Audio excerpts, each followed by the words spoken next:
Thank you. नमस्ते आप सभी को। तो अभी प्रेयर में हम लोगों ने खूब शुभेच्छा की। शुभेच्छा करना है ना, नेचुरल एक्सेप्टेंस है ही। शुभेच्छा के साथ, शुभकामना के साथ जीना चाहते हैं, अपने लिए भी दूसरे के लिए भी शुभेच्छा। लेकिन इस शुभेच्छा का सोर्स क्या होगा? ये शुभेच्छा कहीं बाहर से पूरी हो जाएगी, दूसरे पूरा कर देंगे, या अपने आप में कुछ करने की बात है, कुछ देखने की बात है, समझने की बात है। तो उसी सोर्स के रूप में हम लोग नेचुरल एक्सेप्टेंस को देख रहे हैं। सुंदर तरीके से मैडम विंसीनिया ने कल तक के जितनी भी बात हमारी हुई है उसको भी रखा, और मुझे इस बात को देख के काफ़ी तृप्ति है, काफ़ी आराम आ रहा है कि बहुत सारी चीज़ें आप लोग भले ही अभी सेशन में समय की कमी होने की वजह से सेशन के बीच में ना कह रहे हों या ना कहने का मौका मिल पा रहा हो, लेकिन चीज़ें जा रही हैं, चीज़ें सेटल हो रही हैं। So this is quite satisfactory for me as facilitator too. इससे पहले कि सेशन को शुरू करें, है ना, फॉर्मेट है इस पर्टिकुलर वर्कशॉप का, एक असेसमेंट करना ज़रूरी रहता है। तो एक असेसमेंट मुझे इस रिकैप के थ्रू मिला, और भी एक दो असेसमेंट अगर आप लोग बता पाएंगे कि कल तक कितनी बातों में अपने को लगा कि हाँ ये एक बात है जो मुझे रिसीव हुई है और इस पर मैं काम करना चाहूँगा या चाहूँगी, तो अच्छा रहेगा, है ना। कितनी चीज़ें दिख गई हैं कि हाँ ये तो नेचुरली एक्सेप्टेबल है, हालांकि अभी तक जीने में इसका गैप बन रहा था, और गैप का ही दुख है। जो नेचुरली एक्सेप्टेबल है अगर वही कर पा रहे हैं तो सुखी हैं, इसको कुछ मानने की ज़रूरत नहीं है। देखिए ना, जो हम चाहते हैं अगर वो कर पाते हैं तो अच्छा ही लगता है ना, आराम में ही रहते हैं ना। लेकिन जो चाहते हैं वो दिख रहा है कि चाहते तो ये हैं, लेकिन करना कुछ और पड़ रहा है, यही गैप है, यही परेशानी है ना। तो हेल्थ चाहते हैं, लेकिन अभी बहुत सारा अभी नर्चरिंग, प्रोटेक्शन, राइट यूटिलाइजेशन को कुछ और प्रोग्राम बना के चाह रहे हैं हर पल हर क्षण हेल्थ, लेकिन अभी बहुत सारी है ना एम्बिग्यूटीज़ हैं, कर कुछ और रहे हैं, इसी गैप का ही दुख है। प्रॉस्पेरिटी चाहते हैं हर पल हर क्षण, लेकिन वेल्थ एक्यूमुलेशन का प्रोग्राम बना के प्रॉस्पेरिटी कहीं ना कहीं इनहिबिट हो रही है, इसी बात का दुख है। तो हम उन गैप्स को आइडेंटिफाई कर रहे हैं, not for the sake of others, for the sake of my own self. मुझे दिख जाए तो मैं उस पर काम कर लूँगी ना, अभी नहीं दिख रहा है, यही तो कन्फ्यूजन की स्टेट है, और उसी कन्फ्यूजन को रिजॉल्व करना चाहती हूँ। आप अपने से पूछ के देखिए, कन्फ्यूजन में रहना चाहते हैं या कन्फ्यूजन को रिजॉल्व करना चाहते हैं? रिजॉल्व करना चाहते हैं। So this is again natural acceptance. फिर से पूछ के देखिए, इस कन्फ्यूजन को टेम्परेरली कुछ सोल्यूशन ढूंढना चाहते हैं या फिर कंप्लीटली होलिस्टिकली रिजॉल्व करना चाहते हैं? कुछ ऐसा नहीं कह रही कि मैं आदर्श बात कह रही हूँ, ऐसा ही हम चाहते हैं। तो ऐसा नहीं चाहते कि कोई टेम्परेरी कुछ बता दो, आज तो इससे मुक्ति मिले, कल देखेंगे, हाँ। लेकिन अभी फ़िलहाल होलिस्टिक विजन नहीं होने से एक्चुअली हम एक ना शॉर्टकट ढूंढ रहे हैं, अरे भैया आज निकालो इस काम से, इस परेशानी से, हाँ। तो ये वैक्सीन बन गई, इम्पॉर्टेंट है, ज़रूरी था कोविड से निपटने के लिए। देखिए, मैं घटनाएं सिर्फ इसलिए लाती हूँ कि आपके इवैल्यूएशन को एक ना विस्तार मिल सके। लेकिन क्या ये वैक्सीनेशन, आप बताएं, ये सॉल्यूशन था या रिजोल्यूशन था? उपचार है या फिर समाधान है? उपचार है। So we are trying, we are efforting for उपचार right now, but we are desiring for समाधान। तो समाधान क्या है? जब तक समझ नहीं आएगा तब तक उपचार से काम चला लीजिए। इसलिए मैं ये नहीं मना कर रही कि अभी रुक जाइए, ये सब मत करिए, लेकिन अपने को डिफ्रेंशिएट होना चाहिए। हार्मनी चाह रहे हैं, समझ नहीं आ रही, इसलिए काम चला रहे हैं एक्साइटमेंट से। प्रॉस्पेरिटी चाह रहे हैं, समझ नहीं आ रहा है, इसलिए अभी दौड़ रहे हैं, कंपटीशन कर रहे हैं, स्ट्रगल कर रहे हैं। तो जैसे ही अपने आप को ये सेटल होगा ना कि हम ये चाह रहे हैं, और जितनी देर वो अपने रेफरेंस में बना रहेगा उतनी देर हमारा प्रोग्राम उससे अलाइन रहेगा, कम से कम। आप बताइए, अगर परसेंटेज वाइज ये जो हमारी चाहना है, इसको देखने का मेरा है ना ध्यान, मेरी ऑब्जर्वेशन बढ़ती जाए, तो मेरे जीने में सुख के क्षण बढ़ेंगे या कम होंगे? अगर हार्मनी की स्टेट को, जो नेचुरल एक्सेप्टेंस है, उसको ऑब्जर्व करने की मेरी स्टेट बढ़ती जाए, हाँ, तो मेरे सुख के क्षण, मेरे सुख का टाइम बढ़ेगा कि कम होगा? बढ़ेगा। तो सुखी होना चाहते हैं, कंटिन्यूअस सुखी होना चाहते हैं, तो इसलिए इस टाइम को बढ़ाना चाहते हैं, घटाना चाहते हैं? क्या बुराई है इसमें? क्या थकान लग रही है इसमें? मैं अपने निरंतर सुख का कार्यक्रम बना रहा हूँ, मेरे इंटरेस्ट का काम है ना। तो इतनी बात अगर कुछ कहीं दिखी हो, कुछ वैलिडेट हुई हो, कुछ घर जा कर के शेयरिंग हुई हो, कुछ निकल के आ पाया हो, तो प्लीज़ 1 2 3 लोग ज़रूर शेयर करिए। फिर हम लोग आगे के सेशन को आज शुरू करेंगे। कल हम लोग ने परिवार स्तर पर विश्वास सम्मान जैसी कुछ चर्चा भी की है।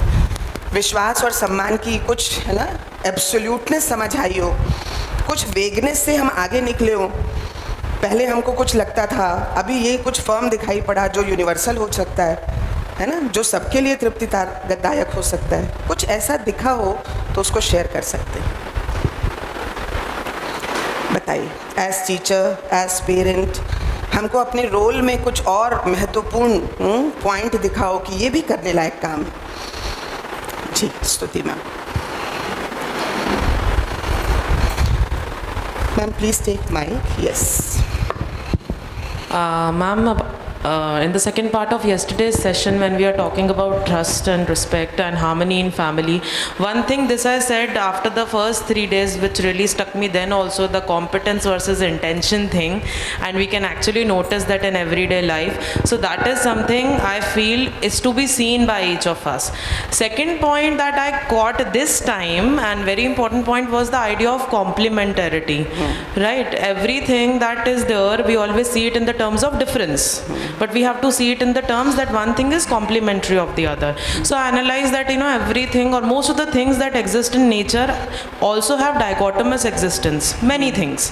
So that dichotomy can be seen, the twos, right? Day and night, hot and cold, darkness and light. So they are not different from each other, but rather complementary to each other. Nice, so this, nice. And for the matter of fact, I even believe that sorrow and happiness is complementary to each other. Yes, very right. So that is one of the things that we need to see things with the lens of complementarity rather than with the lens of difference. Very so nice. This was my intake and I really liked. Thank you, ma'am. Very nice, ma'am. Very nice sharing. तो अभी जो भी कुछ हो रहा है ये कॉम्प्लीमेंटैरिटी के अर्थ में हो रहा है। नेचर में कोई भी चीज़ है वो कॉम्प्लीमेंटैरिटी के अर्थ में है, ये दिखाई पड़ने लग जाए। हम भी एक दूसरे के साथ में जो भी डिफरेंसेस देख पा रहे हैं, ये डिफरेंसेस ये नेचर में हैं, लेकिन उनका कुछ प्रयोजन है। इन डिफरेंसेस के साथ सम्मान अपमान की बात नहीं है, अपने को ये दिखने लग जाए। ये डिफरेंसेस के साथ में कॉम्प्लीमेंटैरिटी जैसी जिम्मेदारी है, ये दिखने लग जाए। ब्यूटीफुल शेयरिंग मैम, बहुत अच्छा, काफ़ी तृप्तिदायक।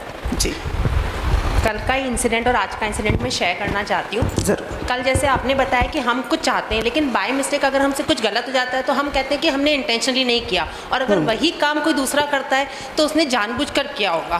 तो सेम इंसिडेंट, जस्ट सुबह आज मैं अपना टिफ़िन तैयार कर रही थी, उसको तैयार करके जस्ट मैंने रखा। मेरी डॉटर यूजली हमेशा इधर उधर घूमते हुए हर चीज़ से टकराती है और हर चीज़ को गिराती है। तो हमेशा मैं उसको डांटती रहती हूँ, कुछ भी काम बिल्कुल सही ढंग से नहीं करते हो आप। जैसे आज उसने चलते हुए टिफ़िन को टेबल से नीचे गिरा दिया, लेकिन मेरे दिमाग में कल की वो बात आ गई, उसका वो इंटेंशन नहीं था गिराने का, लेकिन हाँ उसने गिरते ही मम्मा सॉरी सॉरी सॉरी, गलत। मैंने कहा इट्स ओके बेटा, कोई बात नहीं, गिर जाता है। तो ये मुझे कल की बात याद रही, इसलिए आज शायद मैंने उसे नहीं डांटा सुबह। ठीक बात है, उपलब्धिदायक बात है ना।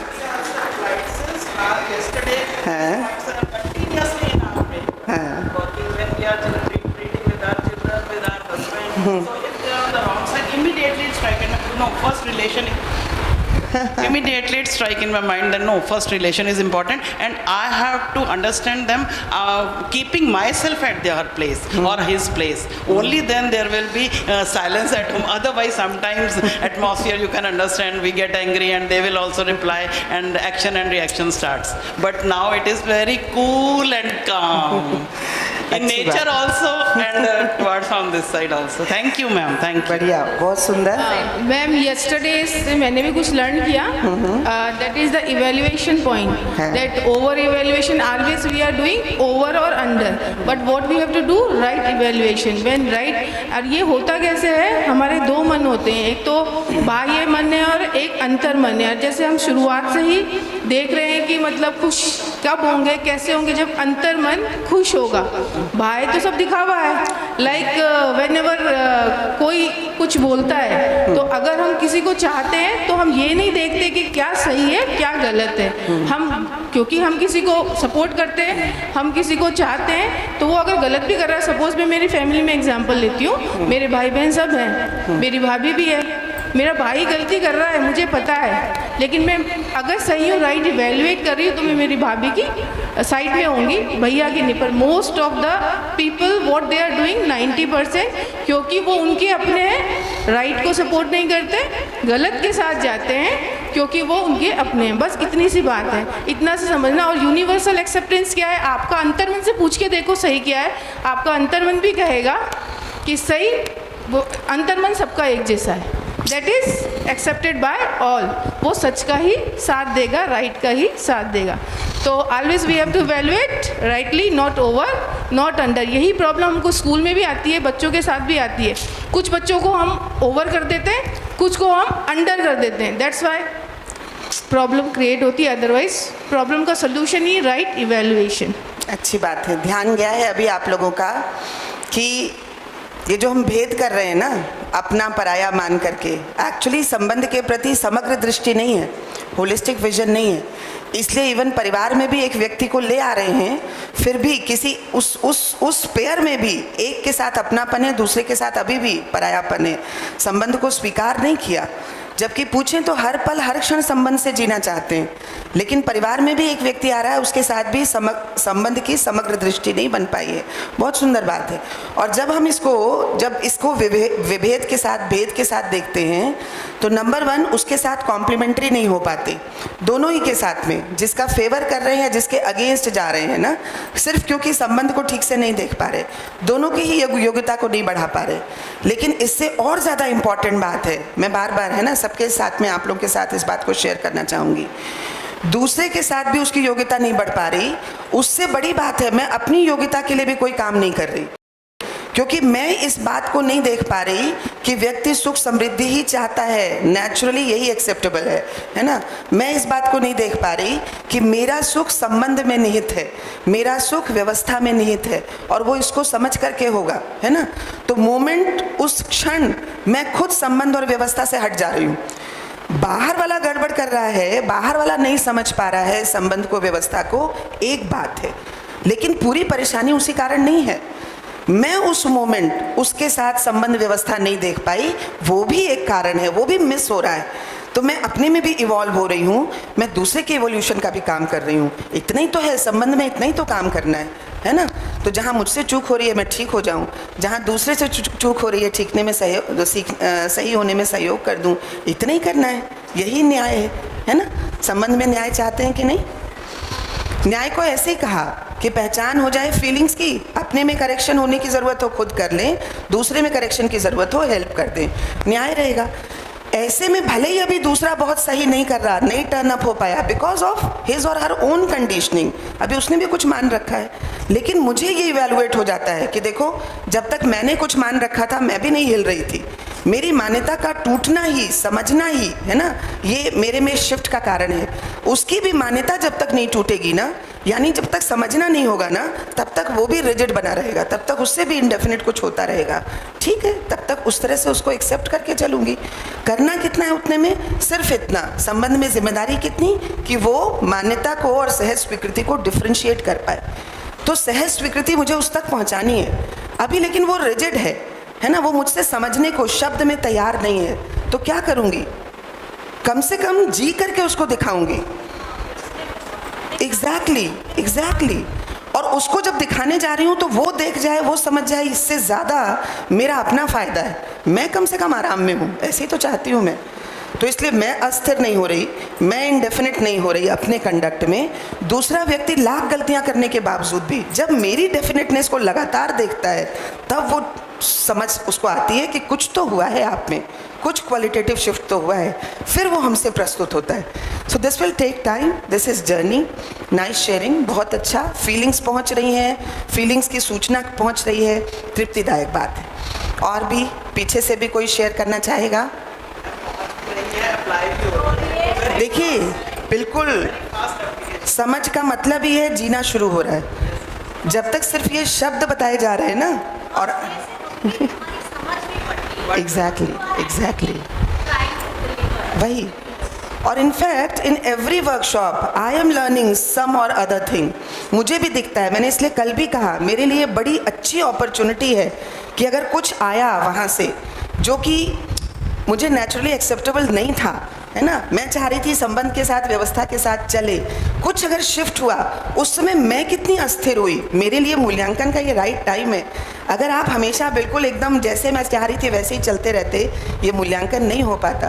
तो मैं उन सबके लिए ग्रेटफुल हूँ, कृतज्ञ हूँ, जिन्होंने ये अपॉर्चुनिटी दी मुझे अपने में संबंध व्यवस्था को स्थिर रखने में, देख पाने में। इस तरह से देखेंगे ना तो कोई भी व्यक्ति आपके लिए सहयोगी ही है, भले ही आपको अभी एट द मोमेंट, है ना, कुछ गड़बड़ होता हुआ दिख रहा है।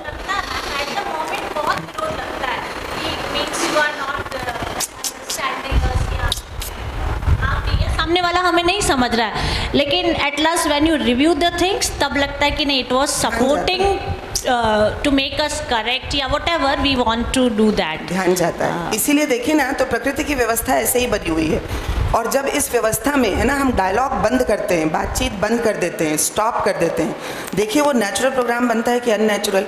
सो लेट अस ट्राई, बिल्कुल बात करें उस समय, कुछ भी अगर हो रहा है डोंट स्टॉप टॉकिंग, बात करिए, वो भी निकल करके आ पाएगा, मैं भी अपने को एक्सप्रेस कर पाऊंगी। What was my intention, what is your competence, I am able to see that, तभी तो कोई सोल्यूशन निकलेगा। So this expression is also natural and that's why express करना भी बहुत ज़रूरी है ना। एक्सप्रेशन में मैं अपनी तरफ से कुछ कंक्लूड कर लूँ, नहीं ये बेकार लोग हैं, समझेंगे नहीं, सिर्फ पढ़ने से कोई फ़ायदा नहीं है, मेरी अपनी इनकॉम्पिटेंस है। ये तो एक्सप्रेस ही कर रहे हैं ना, आप तो एक्सप्रेस ही कर रहे हो, अपनी स्थिति के अनुसार एक्सप्रेस कर रहे हो। तो अगर कुछ ऐसी लगी हुई है कि मुझे इतनी ही दृष्टि आ रही है, मुझे नहीं दिख रहा इधर उधर का, लेकिन अगर मेरी दृष्टि ऐसी है, मुझे दिख रहा है, मैं आपको भी क्यों मान लूँ कि आप भी इतना ही देख पा रहे हो, अभी इतना देख पा रहे हो, उस तरह से व्यक्त हो रहे हो, तो मुझे क्या करना है, सिर्फ दृष्टि को वाइड करना है।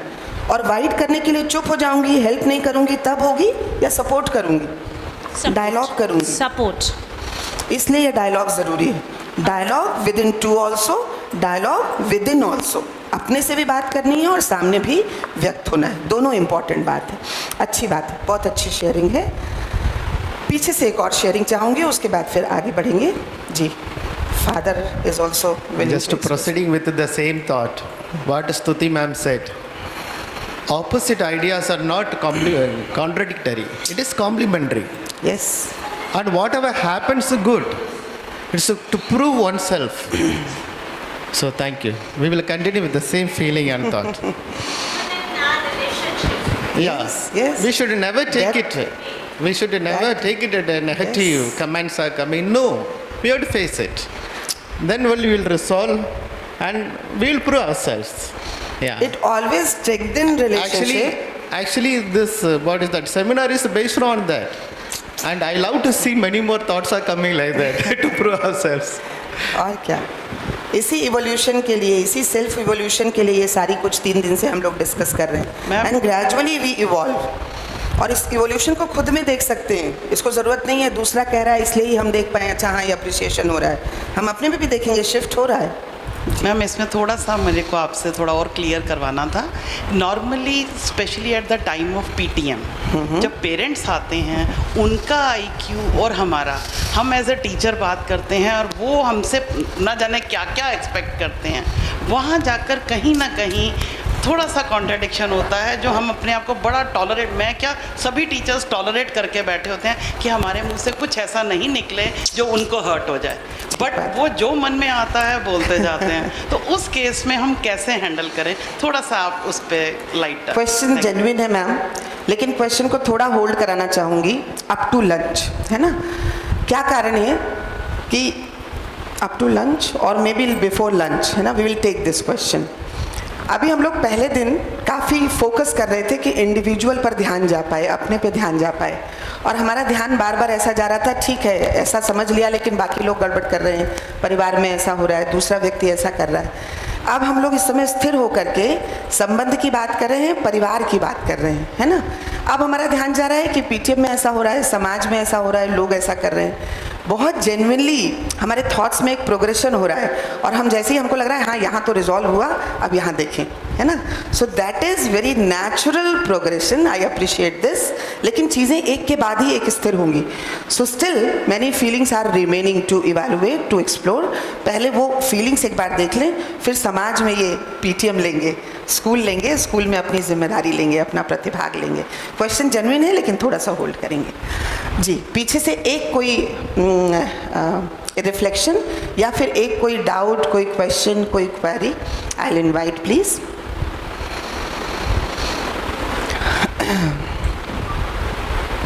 कोई भी पीछे से. मैम मैं एक बात बोलना चाहती हूँ जी. पीछे से जब तक कुछ नहीं. कल आपने हमें बोला, और ये because it's a very means society में ये बहुत ज़्यादा इसको माना जाता है, और कल आपने बोला कि सामान के साथ सम्मान बिल्कुल भी नहीं जुड़ा है, पर ये मानसिकता बहुत गहरे में है इधर की सामान के साथ सम्मान जुड़ा है. क्योंकि कोई if somebody gives us very precious and very costly things, we think कि वो तो हमारा बहुत सम्मान करता है, उसने मुझे वैल्यू किया है ना. हाँ. इसी ब्लॉग को ही तो देखना है. इसीलिए तो मैं कह रही हूँ इन 3 दिनों में हम अपनी मानस को, अपनी इमेजिनेशन को देखें. अभी सम्मान को किससे जोड़ के रख रहे हैं, और वो सम्मान जो कंटिन्यूटी में चाहिए, क्या वो इन चीज़ों के साथ इंश्योर हो रहा है ना. तो उपहार का लेन देन संबंध में ये एक आवश्यक बात है, एक प्राकृतिक बात है. लेकिन अगर हमने इसको प्राइस से जोड़ लिया है, अगर सामान की कीमत से जोड़ लिया है, आप बताइए इसकी कंटिन्यूटी संबंध में, है ना, संबंध की कंटिन्यूटी के लिए, संबंध के प्रोग्रेशन के लिए कितना हेल्प कर रही है. तो अभी देखिए जितनी सामान की, गिफ्ट की पैकेजिंग बढ़ी है ना, इसी मानसिकता के साथ बढ़ी है. सामान कैसा भी हो, ऊपर से दिखने में लगे, है ना, कि भाई कुछ वैल्यूएबल है, कुछ बहुत बड़ा, बढ़िया, अच्छा.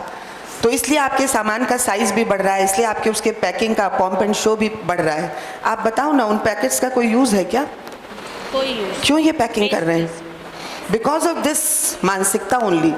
तो उस मानसिकता को देखने की ज़रूरत है. सामान चाहिए सदुपयोग के अर्थ में, सामान का सदुपयोग कर लें, पैकिंग क्यों कर रहे हैं?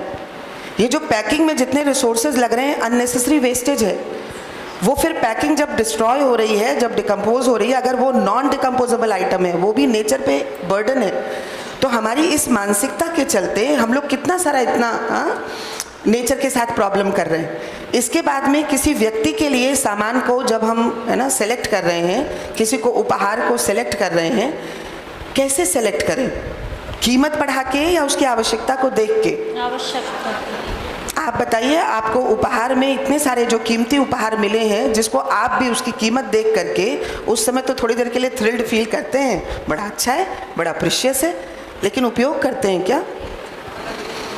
रख देते हैं, क्योंकि आपको लगता है इतना रिस्की है, इतना कॉस्टली चीज़, इसको अभी थोड़ी यूज़ करेंगे, कभी करेंगे, कभी के लिए रख देते हैं. देखिए, आप नेचर से चीज़ निकल करके आ गई, संबंधों में इतना विभेद पैदा कर दिया है ना, उसको यूज़ भी नहीं कर रहे, और संबंधों में कितना डिफरेंशिएशन पैदा कर दिया. किसी एक व्यक्ति के लिए आपने ओवर प्लेसमेंट कर लिया, है ना. और थोड़ा आगे सोच के देखिए, उस व्यक्ति के साथ आपका बात का इंटरेक्शन कैसा हो. अब वो जितने वैल्यू का सामान, जितने कीमत का सामान आपको देके गया है, आपके लिए स्ट्रेस है या कंफर्ट है? स्ट्रेस है. रिटर्न करना है आपको.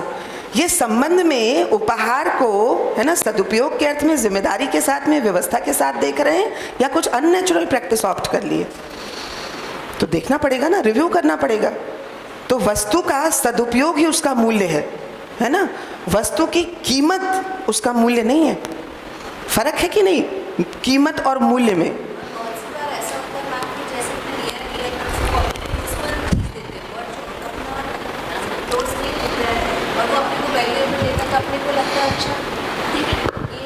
मेरे काफ़ी नियर था, तो भी इसने इतनी कम पैसों की चीज़ दी, लेकिन हम वो चीज़ नहीं सोचते कि ये यूज़फुल है.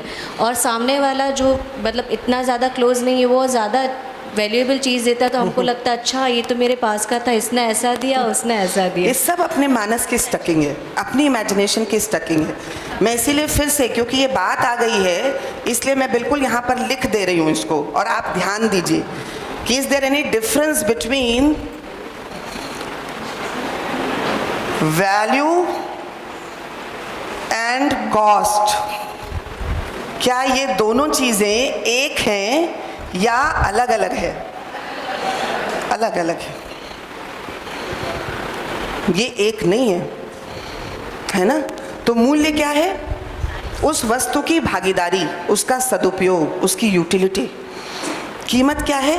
उस कंडीशन में, उस प्रेजेंट सिचुएशन में, है ना, उसको लेन देन के लिए हमने जितना उसमें अर्थ लगाया है, मुद्रा लगाई है, वो उसकी कीमत है।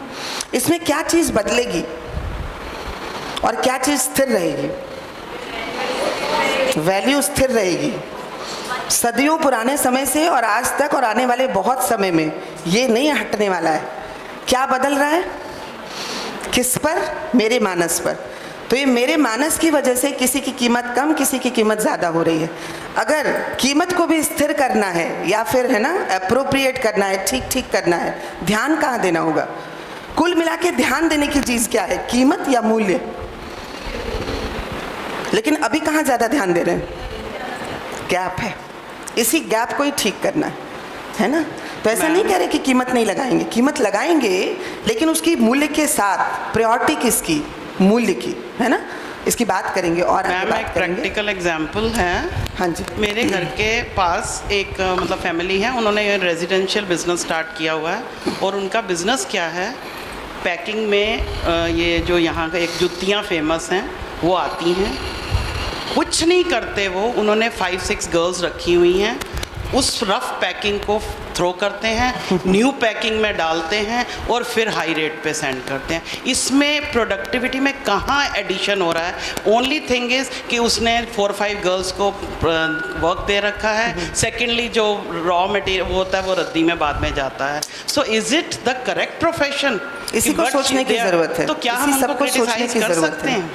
वो व्यक्ति एक गलती कर रहा है, ये एक well educated person, well educated, है ना?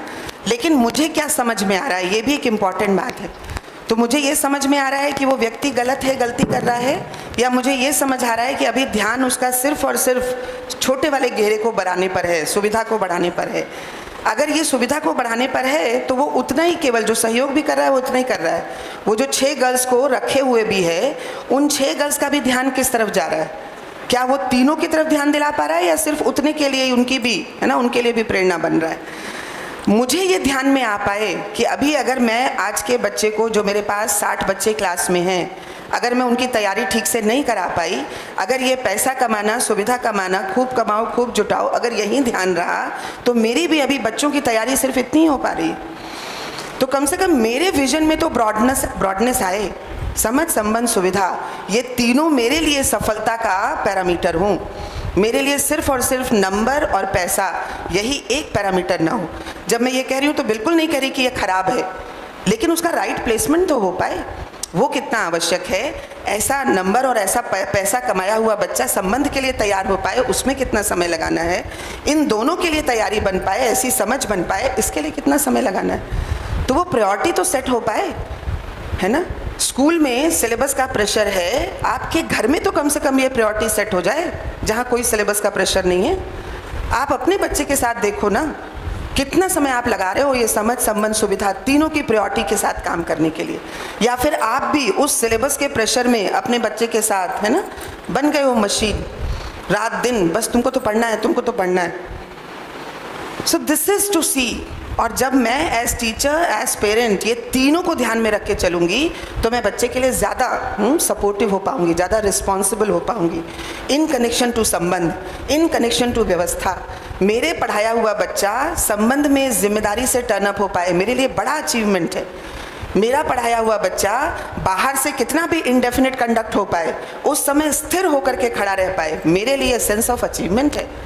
मेरा पढ़ाया हुआ बच्चा कंसंट्रेट नहीं कर पा रहा है, 2 घंटा बैठ नहीं पा रहा है, हिल जा रहा है, शेकिंग हो रही है, मेरी हार है, मेरी फेल्योर है ना? So we are required to be more responsible. That's why we are doing this workshop. थोड़ा टाइम हो गया, थोड़ा आगे बढ़ेंगे। अभी भी पीछे की 3 रोज से मैं एक्सपेक्ट करूंगी। देखिए, मेरा बिल्कुल ऐसा नहीं सोचना है कि आप ध्यान नहीं दे रहे हैं। मेरा बिल्कुल इसी तरह का सहयोग है कि अगर ध्यान दे रहे हैं तो please come forward. You are having mic with you, please come forward. Yes, good morning ma'am, myself Asha Pareek. Ma'am कल आपने जो मैम बताया व्हाट्स योर था, good name, repeat please. Asha Pareek. Asha ji. जी मैम कल आपने बताया था कि हम अगर कोई व्यक्ति मर्सिडीज़ या BMW में अगर आता है होटल में तो गेट पे सैल्यूट मारा जाता है, जी। और वही व्यक्ति अगर सिंपल ड्रेस में चलता फिरता आ जाता है तो उसे क्या उतना ही सम्मान मिलता है? ये मैंने बताया था नहीं था, ये मैंने पूछा था आपसे। तो इसमें असल कुछ बताने वाली मिलता। बात नहीं है। तो दिस इज जब अपन बात करते हैं कि हमारे पास ड्रेसेस कम होनी चाहिए या जितना रिक्वायरमेंट है उतना ही होना चाहिए, लेकिन जगह के हिसाब से, अपनी पर्सनैलिटी, अपने प्रोफेशन के हिसाब से व्यक्ति को कपड़े तो रखने पड़ेंगे ना। इसीलिए रखिए ना, लेकिन देखिए कि वो सम्मान को इंश्योर करा रहे हैं कि नहीं। कपड़े हटाने को नहीं कह रही, कपड़े ख़त्म कर देने को नहीं कह रही, कपड़े निकाल देने को नहीं कह रही हूँ कि अलमारी से सब कुछ हटा दीजिए, गहने नहीं, जेवर सब हटा उसकी दीजिए। रिक्वायरमेंट, उसकी जब आप आवश्यकता की अपन बात करते हैं तो हाँ। आवश्यकता तो 4 जोड़ी कपड़ों में व्यक्ति साल भर आराम से निकाल सकता है, बढ़िया। लेकिन जगह के हिसाब से, फंक्शन, प्रोफेशन के हिसाब से उसे अलग अलग रिक्वायरमेंट होती है, और वो अपने एक समाज में एक पोजीशन दिखाने की भी कोशिश करता है। बढ़िया है। तो ये जो पॉइंट है इसको रिव्यू करने की ज़रूरत है, इसको इवैल्यूएट कर लीजिए कि जब हम किसी पार्टी में जाते हैं कुछ बढ़िया अच्छे कपड़े पहन के, क्या लगता है कंटिन्यूटी में सम्मान ही मिलता है? नहीं, सेल्फ सेटिस्फेक्शन होता है। अपने को भी देख के देखिए, अपने आप को इस सेटिस्फेक्शन, बढ़िया, इस मैं अपने आप को satisfaction की- देखती हूँ कि भाई बढ़िया। मैं कहाँ पोजीशन करती हूँ। लेकिन विदिन 5 मिनट्स कोई और आ जाएगा, वो और अच्छा पहन के आएगा। Exactly, तो इसमें मैं तो वही कोई कह रही लिमिट ही थी। नहीं है। अपने में चलिए, satisfaction भी आजकल एक ये continue होता कहावत है। हुई ना कि पैसे की तो धीरू भाई अंबानी को भी कमी लग रही है, तो इसकी कोई लिमिट ही नहीं है कि आप इसको कह ही नहीं सकते कि मैं BMW में आई तो मेरा कोई रिस्पेक्ट करेगा, नहीं, मैम। थोड़ी देर बाद कोई और उससे बड़ी गाड़ी में आ जाएगा। तो वही है ना। चीज़ हमको देखना है कि एक्सक्यूज मी मैम, कंपैरिजन अलग चीज़ है और अपना सेल्फ कॉन्फिडेंस अलग चीज़ है। हाँ, तो बढ़िया। वो आपने इस कोई पे नहीं, कोई नहीं, कर मैं लिया रोक है लेती हूँ, यहीं रोक लेती हूँ और मैं इसको एड्रेस कर देती हूँ। तो ये सेल्फ सेटिस्फेक्शन भी क्या कंटिन्यू हो सकता है कोई एक पर्टिकुलर ड्रेस या कोई पर्टिकुलर एक्सेसरी के साथ? हाँ, that is is it what possible कि टू आपको कंटिन्यू विद दैट? कॉन्फिडेंस तो आपको अपने आप में रखना पड़ेगा कि क्या है, कपड़ों से जब आप- रिस्पेक्ट कर रहा है तो वो साड़ी का रिस्पेक्ट है। जब आप घर में हैं, जब आप किसी पार्टी में नहीं गए हैं, उस समय भी सेटिस्फेक्शन चाहिए कि नहीं चाहिए? उस समय आप ऐसा कोई प्रोग्राम नहीं बना रहे। मैम इसका मतलब सेटिस्फेक्शन का प्रोग्राम ये नहीं है, उससे कहीं ज़्यादा रिकॉग्निशन का प्रोग्राम है। क्योंकि जहाँ पर 4 लोगों को देखना है ना, वहाँ आपके लिए हैसल चल रही है, लेकिन समहाउ हम जस्टिफाई करते हैं, है ना। जैसे हेल्थ का प्रोग्राम है कि एक्साइटमेंट का हम जस्टिफिकेशन कितना भी देते रहे, पर आप देखिए हो क्या रहा है उस समय। तो आखिर जब हेल्थ का प्रोग्राम बनाना है तो हमको हेल्थ का समझना होगा ना, शुरू से प्रोग्राम बनाना होगा। आहार विहार, श्रम, व्यायाम, है ना, आसन प्राणायाम, औषधि चिकित्सा, ये पूरा प्रोग्राम बना रहे हैं या हेल्थ के नाम पे अभी कुछ भी कंडीशनिंग हो गई, है ना, कोई एक फॉर्म सजेस्ट हुआ, कोई एक तरीका सजेस्ट हुआ एंड वी स्टार्टेड फॉलोइंग। ऐसे ही मैं इसको भी बात कह रही हूँ, इसको आराम से देख ले। आ रही हूँ सुमन मैम, तो इसको आराम से देख ले कि सेटिस्फेक्शन हम कह रहे हैं, ज़बरदस्ती अपने को अपने मानस में जस्टिफाई कर रहे हैं, मैं तो अच्छा हूँ, कम से कम अपने सुख के लिए तो हम ऐसा कर ही सकते हैं ना। अच्छी बात है, देख लीजिए, सुख के लिए कर सकते हैं बिल्कुल, प्रोवाइडेड आप सुखी हो रहे हो कंटिन्यूटी में। अगर हो रहे हो तो करिए, कोई दिक्कत नहीं है ना। अगर हो रहे हो तो फिर औरों को भी सजेस्ट कर दीजिए, वो भी करें, कोई दिक्कत नहीं है। और इसके साथ अगर व्यवस्था बन रही हो, इसका मास स्केल पर स्प्रेड करिए, कोई दिक्कत नहीं। लेकिन अगर नहीं हो रहा है तो उसको रिव्यू करते हैं, इतना ही कह रहे हैं बस यहाँ पर। अगर नहीं हो रहा है तो उसको इवैल्यूएट करते हैं, फिर क्या करने से मेरी कंटिन्यूटी इंश्योर होगी, फिर क्या करने से मेरे साथ वाले के लिए एक सही प्रेरणास्पद प्रोग्राम बनेगा, फिर क्या करने से पूरी व्यवस्था बनेगी। इसलिए मैंने 2 दिन लगातार इस बात को दोहराया है कि सही क्या है। सही का मतलब जो मुझे सुखी करता हो, यानी मेरे सुख का इंडिकेशन क्या होगा। क्या केवल मैं सुखी होऊंगा मेरे सुख से? तो मैं सुखी हो रहा हूँ, मेरे सामने वाला भी सुखी हो रहा है, पूरी व्यवस्था में उसके साथ सुख का प्रोग्राम बन रहा है, और मेरा भी कभी सुख कभी दुख नहीं, कंटिन्यूटी में। इतने के प्रोग्राम की हम बात कर रहे हैं। उससे कम के लिए अगर आपको कपड़े और रखने हैं, अच्छा घर बनाना है, म्यूज़िक सिस्टम रखना है, डांस करना है, हिल स्टेशन पर जाना है, चाट पकौड़ी खाना है, you are most welcome. Don't escape, मत भागिए उससे, क्योंकि मैं बार बार सोचती हूँ, है ना, बड़ा जब तक पकड़ में नहीं आया तब तक छोटा छोड़ देंगे तो तड़पड़ाएंगे, ये भी नहीं मिला वो भी नहीं मिला, है ना।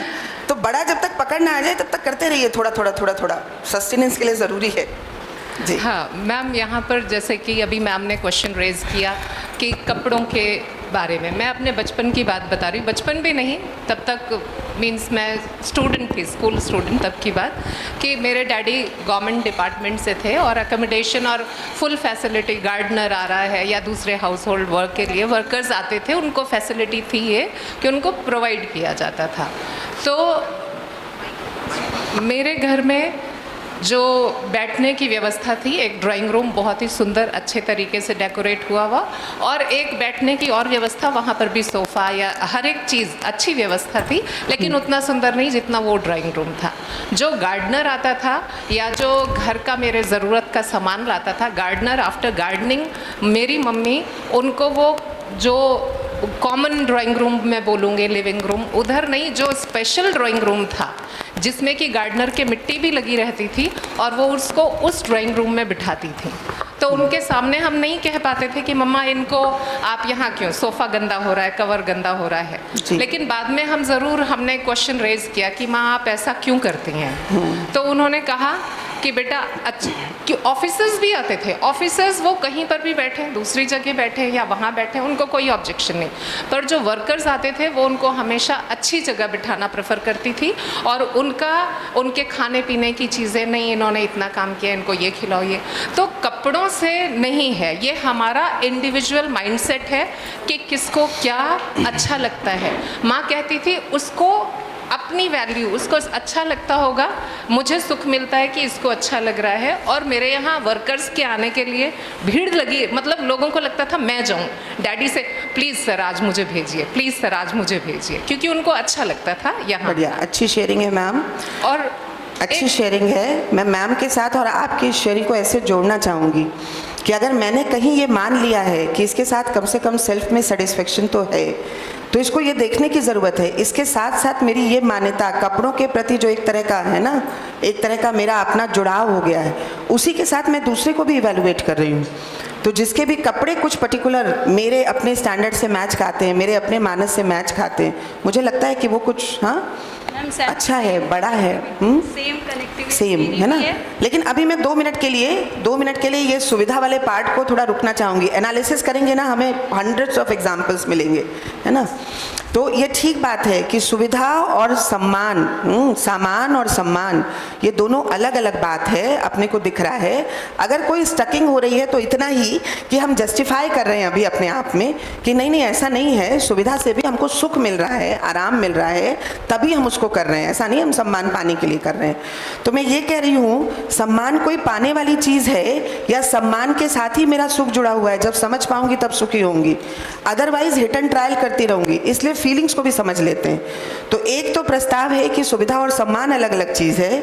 दूसरा प्रस्ताव अब दे रही हूँ जो ध्यान देने की बात है कि सम्मान क्या है और कंटिन्यूअस क्या हो सकता है। वो सुविधा वाला सम्मान, गाड़ी में बैठूं कोई सलाम ठोके दूसरा कोई दे, वो वाला सम्मान, या ये जो मेरे पास है ही, तो मेरे पास कुछ है ही, क्या है मेरे पास? अगर देखें तो मेरे पास ये बेसिस है, मैं सेल्फ हूँ, मैं हूँ, और मेरा पर्पस मुझे दिखता है, सामने वाले का पर्पस, चाहे वो गार्डनर हो, चाहे वो ऑफिसर हो, चाहे मैं खुद हूँ, मैं तीनों के पर्पस को देखूँ तो मुझे सेम दिखता है। That is continuous happiness and prosperity. इसके लिए प्रोग्राम अगर बनाना हो तो मुझे भी दिखता है कि अगर जब तक मैं चारों लेवल्स की व्यवस्था को समझूंगी नहीं, जीऊंगी नहीं, तब तक जहाँ अव्यवस्थित रहूंगी वहीं मेरा दुख रहेगा। यही दूसरे के साथ भी है। तो अभी ये गार्डनर और ऑफिसर में ये जो है ना डिफ्रेंशिएट करने की अगर देखें तो ये संबंध में व्यवस्था, संबंध की व्यवस्था को समझ पाए कि नहीं समझ पाए। कहीं हम उसके कपड़े को अगर संबंध का आधार बना रहे हैं, है ना, कहीं उसके वर्क को अगर हम संबंध का आधार बना रहे हैं, तो ये देखने की बात है। तो ये संबंध का आधार क्या होगा? सेल्फ होगा, क्योंकि संबंध कौन चाहता है? मैं चाहती हूँ। तो मैं को आधार बनाऊंगी तो ये दिखता है, लक्ष्य सेम, प्रोग्राम सेम और पोटेंशियल भी सेम, चाहे वो गार्डनर हो, चाहे वो ऑफिसर हो, चाहे मैं हूँ। पोटेंशियल का मतलब किसको कह रहे हैं? डिज़ायर, थॉट, एक्सपेक्टेशन, ये इमेजिनेशन की पावर। ये अपने में भी है, ये आप में भी है, ये सब में है, किसी में भी। इसका मतलब इन तीनों चीज़ों को अगर हम देखेंगे कि ये सम्मान का आधार है, मिनिमम कंटेंट अगर ये है, तो मुझे दिखता है दूसरा मेरे ही जैसा है ना। कम से कम मैं इस दुविधा से बाहर आ जाती हूँ कि कपड़ों को या पद को सम्मान है, ये मेरे ही जैसा है पर्पस, प्रोग्राम एंड पोटेंशियल में। क्या लगता है पोटेंशियल मेरा, फादर का, आपका, गार्डनर का, जो पियन है, या फिर जो सिक्योरिटी गार्ड है, या फिर जो आर्म्ड फोर्सेस के लोग हैं, सबका पोटेंशियल एक जैसा है या अलग अलग है?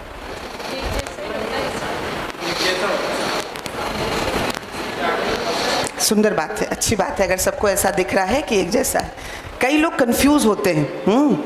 तो ये पोटेंशियल जिसको कह रहे हैं क्षमता, और कई लोग ये कहते हैं कि नहीं, फादर इस तरह के डिसीजंस ले सकते हैं, प्रिंसिपल इस तरह के डिसीजंस ले सकते हैं, पियन नहीं ले सकता। That is not potential, that is competence.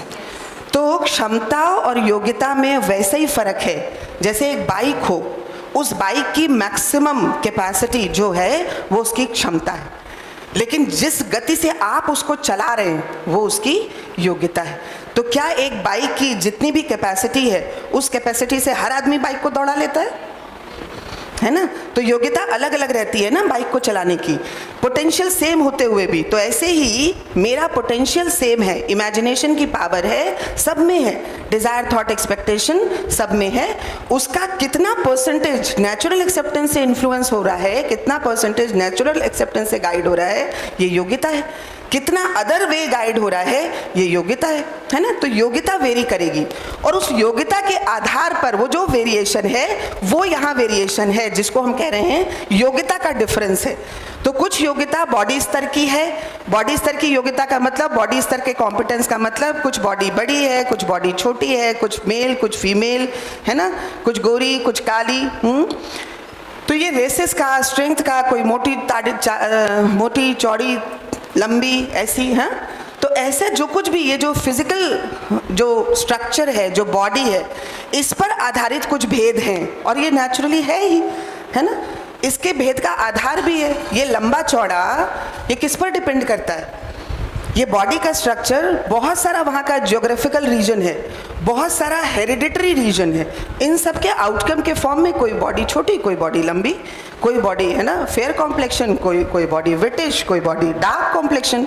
तो इसमें तो बहुत सारी चीज़ों का रोल है, लेकिन सेल्फ में क्या ये वेरिएशन है?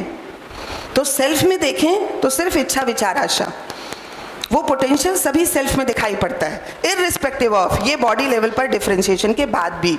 तो कोई बुजुर्ग है, उसमें सेल्फ अलग तरह का है, और एक जो बच्चा है उसमें सेल्फ अलग तरह का है। नहीं, ऐसा नहीं है, इच्छा, विचार, आशा के साथ ही है।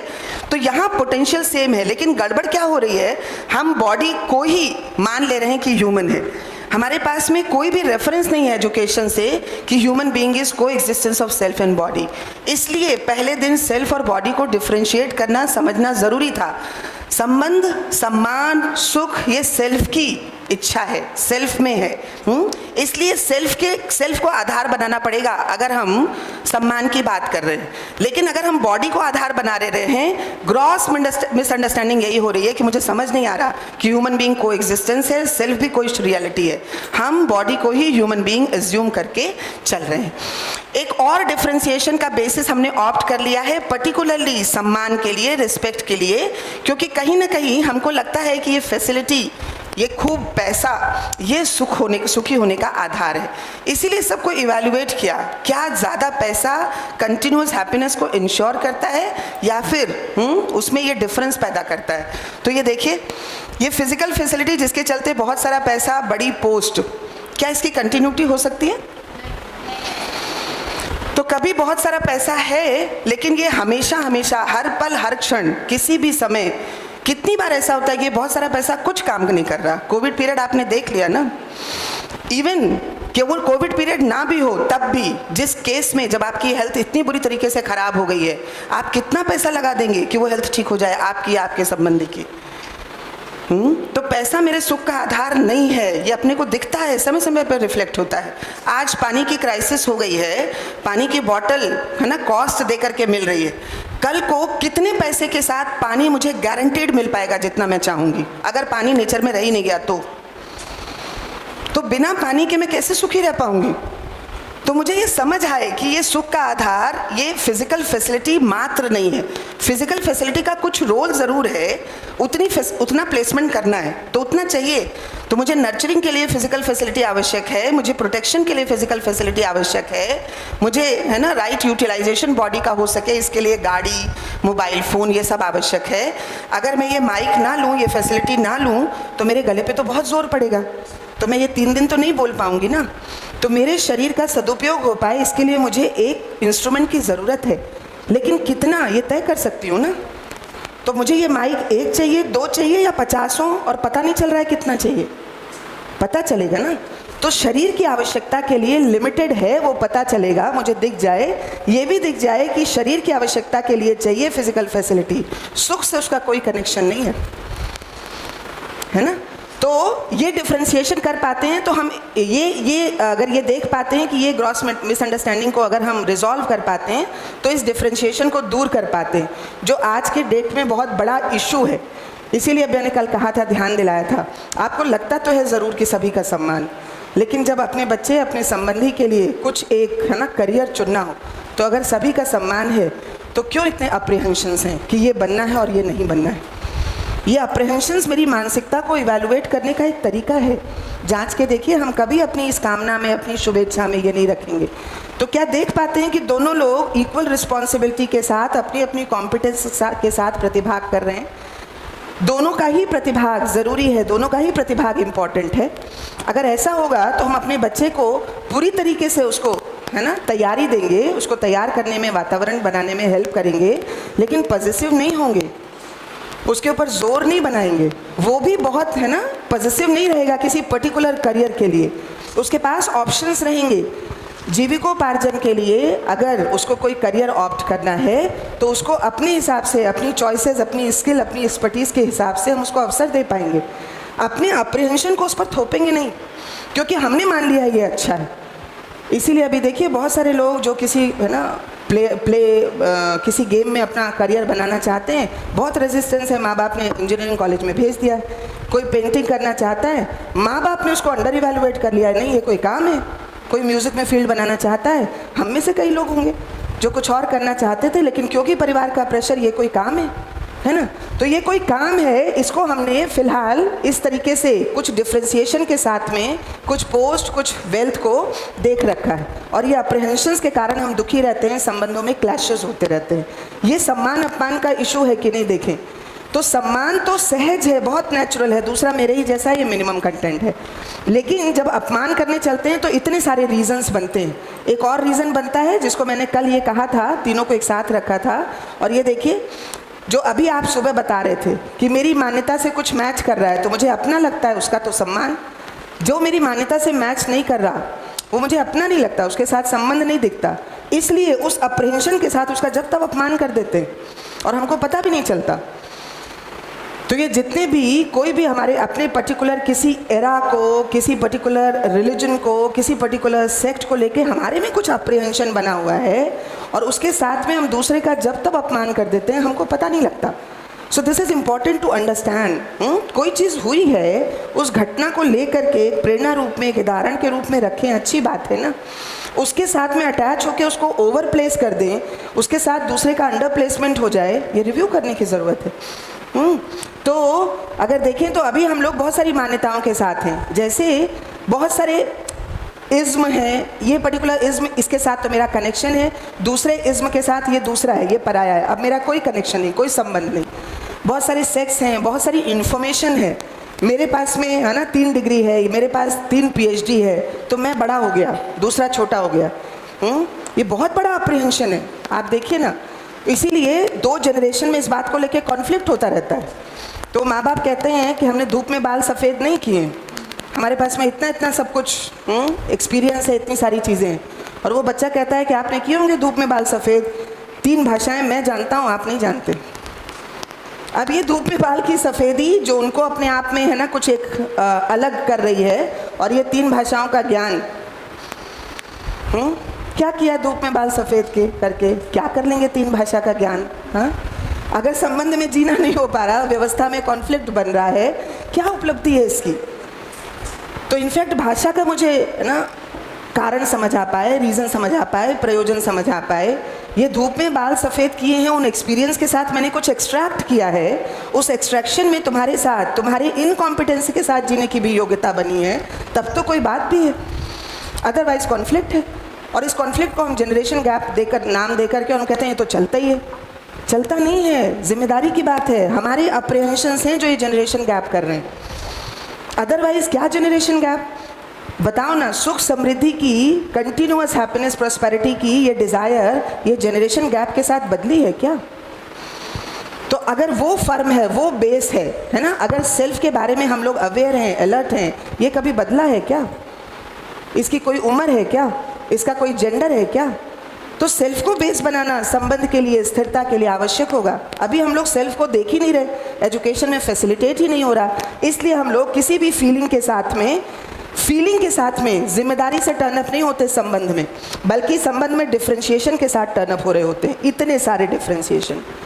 और इन डिफरेंशिएशन के साथ संबंध में जुड़ना होगा या आंदोलन होंगे, आप देख सकते हैं।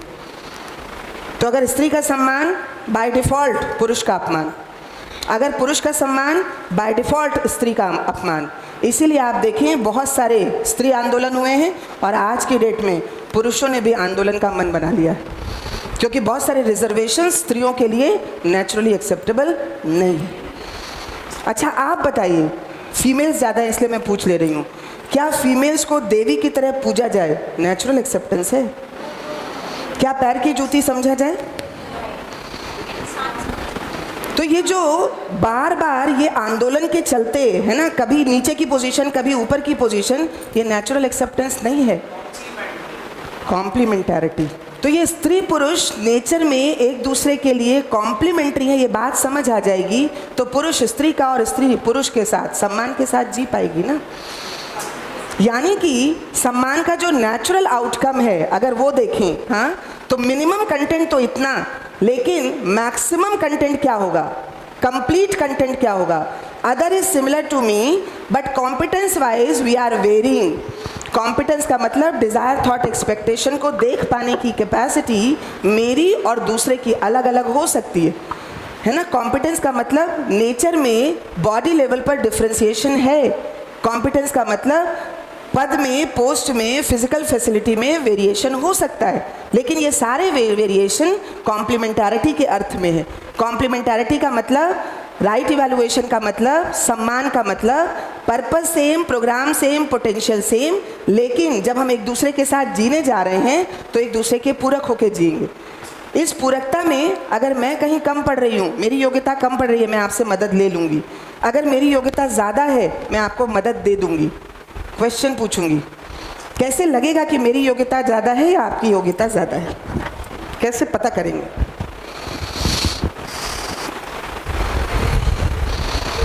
डिग्री से पता होनी नहीं है। डिग्री तो किसी कम किसी ज़्यादा है, पर सम्मान तो सबको। ये योग्यता कम और ज़्यादा कैसे, जिसको हम स्वीकार कर पाए बातचीत से? तो जो मीठा बोले, ड्राइंग रूम स्माइल दे, उसकी योग्यता ज़्यादा है क्या? हाँ,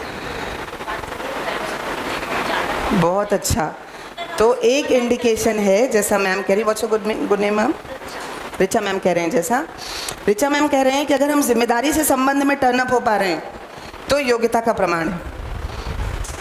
तो एक बार किसी स्टूडेंट ने कहा था ये बात स्टूडेंट वर्कशॉप में, कि मैं तो बार बार देख पाता हूँ कि ये है ना कॉम्पिटेंस का इशू है, लेकिन जब भी मैं अपने माता पिता को कोई बात बताने लगता हूँ तो ये कहते हैं अच्छा तुम चुप रहो, तुम ज्ञान मत बघारो, हमारे सामने के बच्चे हो, हमें क्या समझाओगे। वो मान ही नहीं पाते उनकी योग्यता कम है। तो फिर उनसे पूछा गया उस बच्चे से कि अच्छा ये बताओ, तुम्हारी योग्यता ज़्यादा है, इसके लिए तुम अपने को कैसे करोगे इवैल्यूएट कि मेरी योग्यता ज़्यादा है?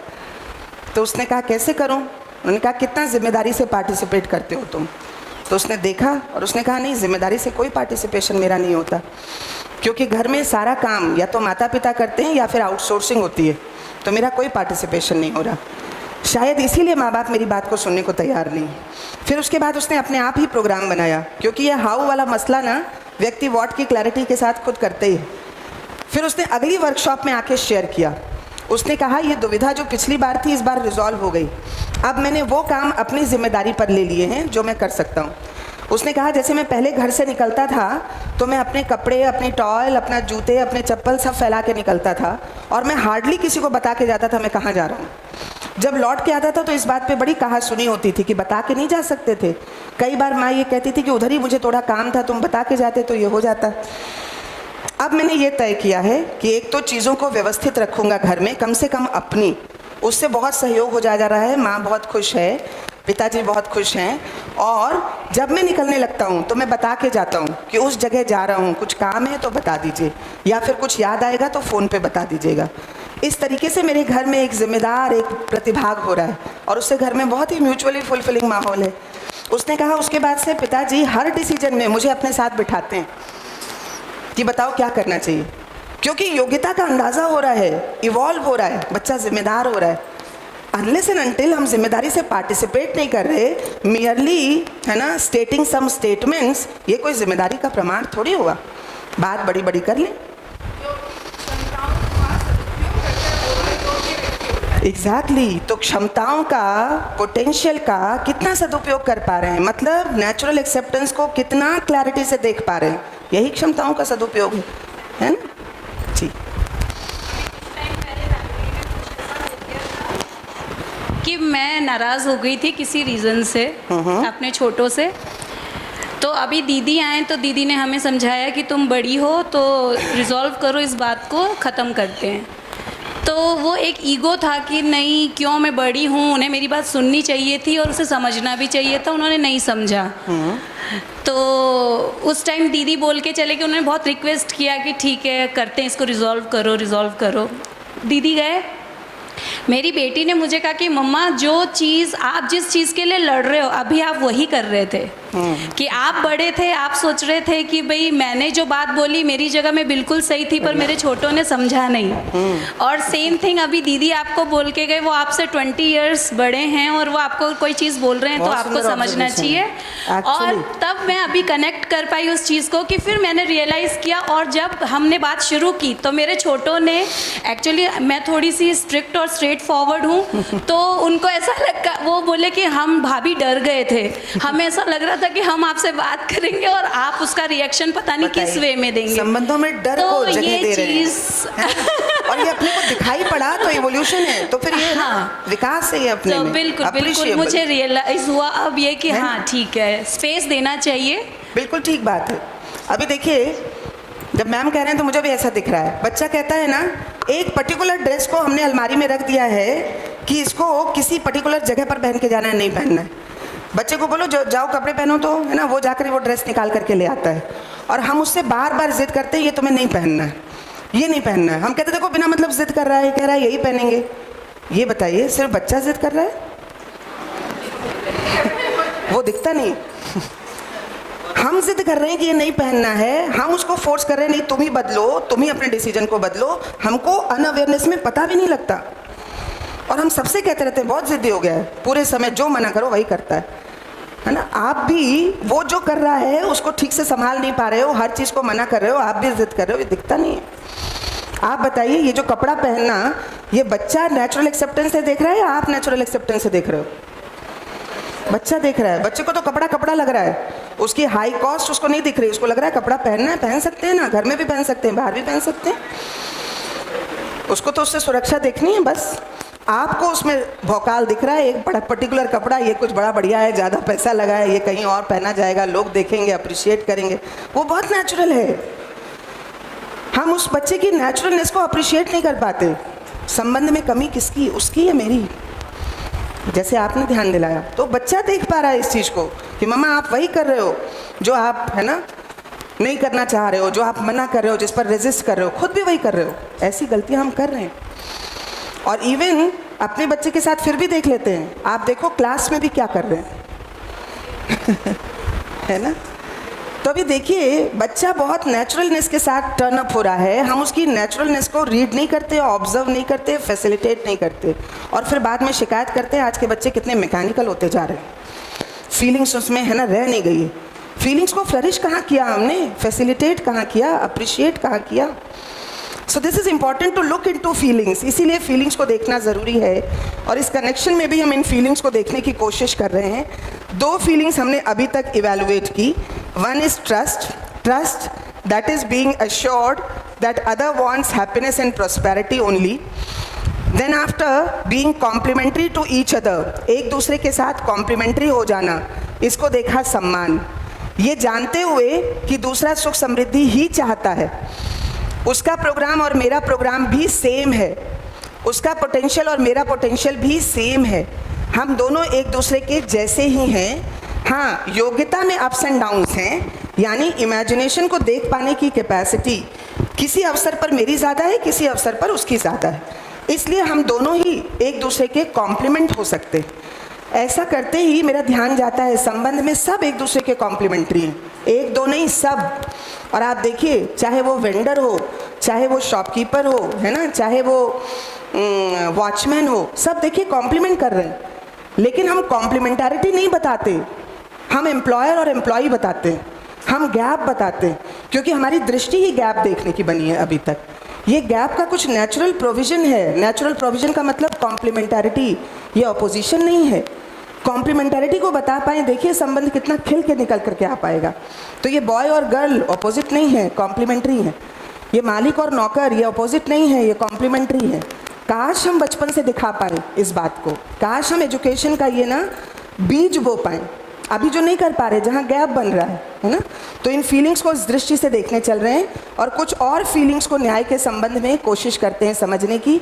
ध्यान दिलाने की बात है, परिवार में व्यवस्था की बात कर रहे हैं, क्योंकि हम कंटिन्यूअस हैप्पीनेस एंड प्रॉस्पेरिटी चाहते हैं और परिवार में व्यवस्था होने पर भी ये कंटिन्यूटी मेंटेन रहेगी। तो इसलिए इसको समझने का काम कर रहे हैं, प्रोसेस सेल्फ एक्सप्लोरेशन की ही ले रहे हैं। 9 फीलिंग्स हैं, जिसमें 2 फीलिंग्स पर बात हो चुकी है, जिसको 2 फीलिंग्स को कम से कम हमने सूचना रूप में लिया है, इन्फॉर्मेशन रूप में लिया है, इवैल्यूएट करना शुरू कर चुके हैं। Now moving towards rest of the feelings, बाकी फीलिंग्स की तरफ बढ़ती हूँ और अफेक्शन को आपके सामने ओपन करती हूँ। ऐसा नहीं है इन फीलिंग्स को हम अभी तक पहली बार सुन रहे हैं, सुने नहीं हैं, लेकिन क्या इन फीलिंग्स के बारे में कुछ समझ ऐसी है जिसको हम दूसरे तक पहुँचा सकें? क्योंकि हम चाहते हैं इन फीलिंग्स के साथ जीना। अफेक्शन के साथ जीना चाहते हैं या जेलेसी के साथ, बताइए। Then what is affection? क्या मेरे पास कुछ एब्सोल्यूट है जैसा मैं जीना चाहती हूँ, मैं जानती भी हूँ कि वो क्या है, मैं बता भी सकती हूँ दूसरे को कि ये अफेक्शन है? तो प्रपोज किया है, अफेक्शन का मतलब feeling of being related to other, दूसरे को संबंधी रूप में स्वीकारने का भाव ही अफेक्शन है। जब मैं आपको अपने संबंधी के रूप में देख पाती हूँ, I can say I am affectionate with you, I am in affection with you, I am feeling affection with you, है ना। तो ये दूसरे को संबंधी रूप में स्वीकारने का भाव है। और ये संबंधी रूप में स्वीकारने का भाव मतलब अब उससे कोई विरोध नहीं है, अब वो अच्छा है या बुरा है, कम कॉम्पिटेंस है या ज़्यादा कॉम्पिटेंस है, उसके साथ संबंध है और संबंध में कॉम्प्लीमेंटरिटी है। इसका मतलब अफेक्शन के पहले ये कॉम्प्लीमेंट्री होना दिखना ज़रूरी है या चॉइस है? ज़रूरी है। अगर नहीं दिखा तो क्या संबंध नज़र आएगा?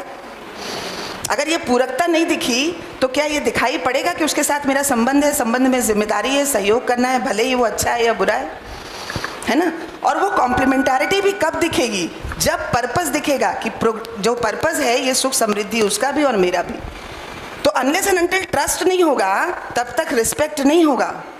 सो these feelings are also related. Being assured that other wants happiness and prosperity, being complimentary, observing that other wants happiness and prosperity only. So after these 2 feelings, you are being accepted to me as my relative, है ना। सुख समृद्धि चाहते हैं, कुछ कमी है तो मैं आपको सहयोग करूंगी, ज़्यादा है तो आपसे सहयोग ले लूंगी। This is acceptance of other as my relative because you are like me only. अब आपके साथ संबंध है, कोई विरोध नहीं। Since morning we are mostly giving example of our families. Class का दिया था, but this time after reading this word affection, immediately the class atmosphere came in front of me, especially when session begins.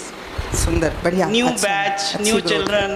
So first thing I use in the word, girls, this is my family in these 4 walls. First, we have to win their trust. That child should come happily in the school. Teaching is side. First thing, child should come मुझे happily connected in the देख school. पाए, मेरे से जुड़ पाए, Trust. मुझसे share कर पाए, दिस और इज उस इम्पोर्टेंट। ट्रस्ट को जीतने के लिए सबसे पहले अफेक्शन, तो और trust- अफेक्शन के लिए touch therapy. Trust, respect, affection. अभी देखते हैं अफेक्शन So के ये हम लिए क्या। क्लास में इतना प्रैक्टिकली एवरी ईयर फील करते हैं, बट इतना डीपली नहीं गए थे। Practically we apply it, but मुझे बिल्कुल पता है, क्योंकि हम लोग सुखी होना चाहते हैं, क्योंकि हम लोग भाव के साथ सुखी होते हैं, इसलिए भाव के लिए कुछ कर रहे हैं। नहीं कुछ कर रहे होते तो कंटिन्यूस दुखी रहते ना। तो ऐसा नहीं है, कभी खुशी कभी गम तो है ही ना। तो वो कभी खुशी वाली स्थिति भी है और उसको चेरिश करना चाहिए। ऐसा नहीं है, हम कुछ प्रोग्राम तो बनाते ही हैं, फॉर श्योर बनाते हैं, है ना। कंटिन्यूटी हो जाए उसको समझने की कोशिश कर रहे हैं। क्या करने से बिल्कुल कंटिन्यूटी में एक के बाद एक फीलिंग्स के साथ हम भर जाएंगे, लोगों को अपने संबंधी के रूप में देख पाएंगे। तो मैं आपके साथ विश्वास से जीना शुरू करती हूँ। देख पाती हूँ आप सुख समृद्धि ही चाहते हैं, कॉम्प्लीमेंट्री हो पाती हूँ, सम्मान कर पाती हूँ, राइट इवैल्यूएशन कर पाती हूँ, चाहते सुख समृद्धि ही हैं। प्रोग्राम मेरा आपका सेम है, पोटेंशियल सेम है, लेकिन योग्यता अलग अलग है। एक दूसरे के प्रति जिम्मेदार हो पाते हैं, पूरक हो पाते हैं। और कहा अब कोई विरोध नहीं, कम ज़्यादा की कोई बात नहीं। मैं ज़्यादा हूँ तो भी मेरी आपके प्रति जिम्मेदारी है, मेरे लिए ईगो की कोई बात नहीं है। आप कम हैं, है ना, आप मेरे लिए मुझसे समझने को तैयार हो जाए, उसमें आपके लिए डिप्रेशन की कोई बात नहीं है। सिमिलरली विद मी टू, मैं अगर कम हूँ तो this is not state of my depression. अब मैं क्या करूँ, आपसे कम हो गई क्या मतलब, है ना, कितनी इन्फीरियॉरिटी की बात है। नहीं, योग्यता में आप ज़्यादा हैं, आप मुझे सहयोग कर दें। This is desirable in any of the relationship. और जब ऐसा होता है तो निर्विरोध मेरी और आपके प्रति कुछ जिम्मेदारी बनती है, कुछ प्रतिभाग बनता है ना। मैं और आप एक दूसरे के पूरक होते हैं, जिम्मेदार होते हैं, प्रतिभाग करते हैं। ध्यान दीजिएगा, opposition, jealousy, these are indication of absence of affection.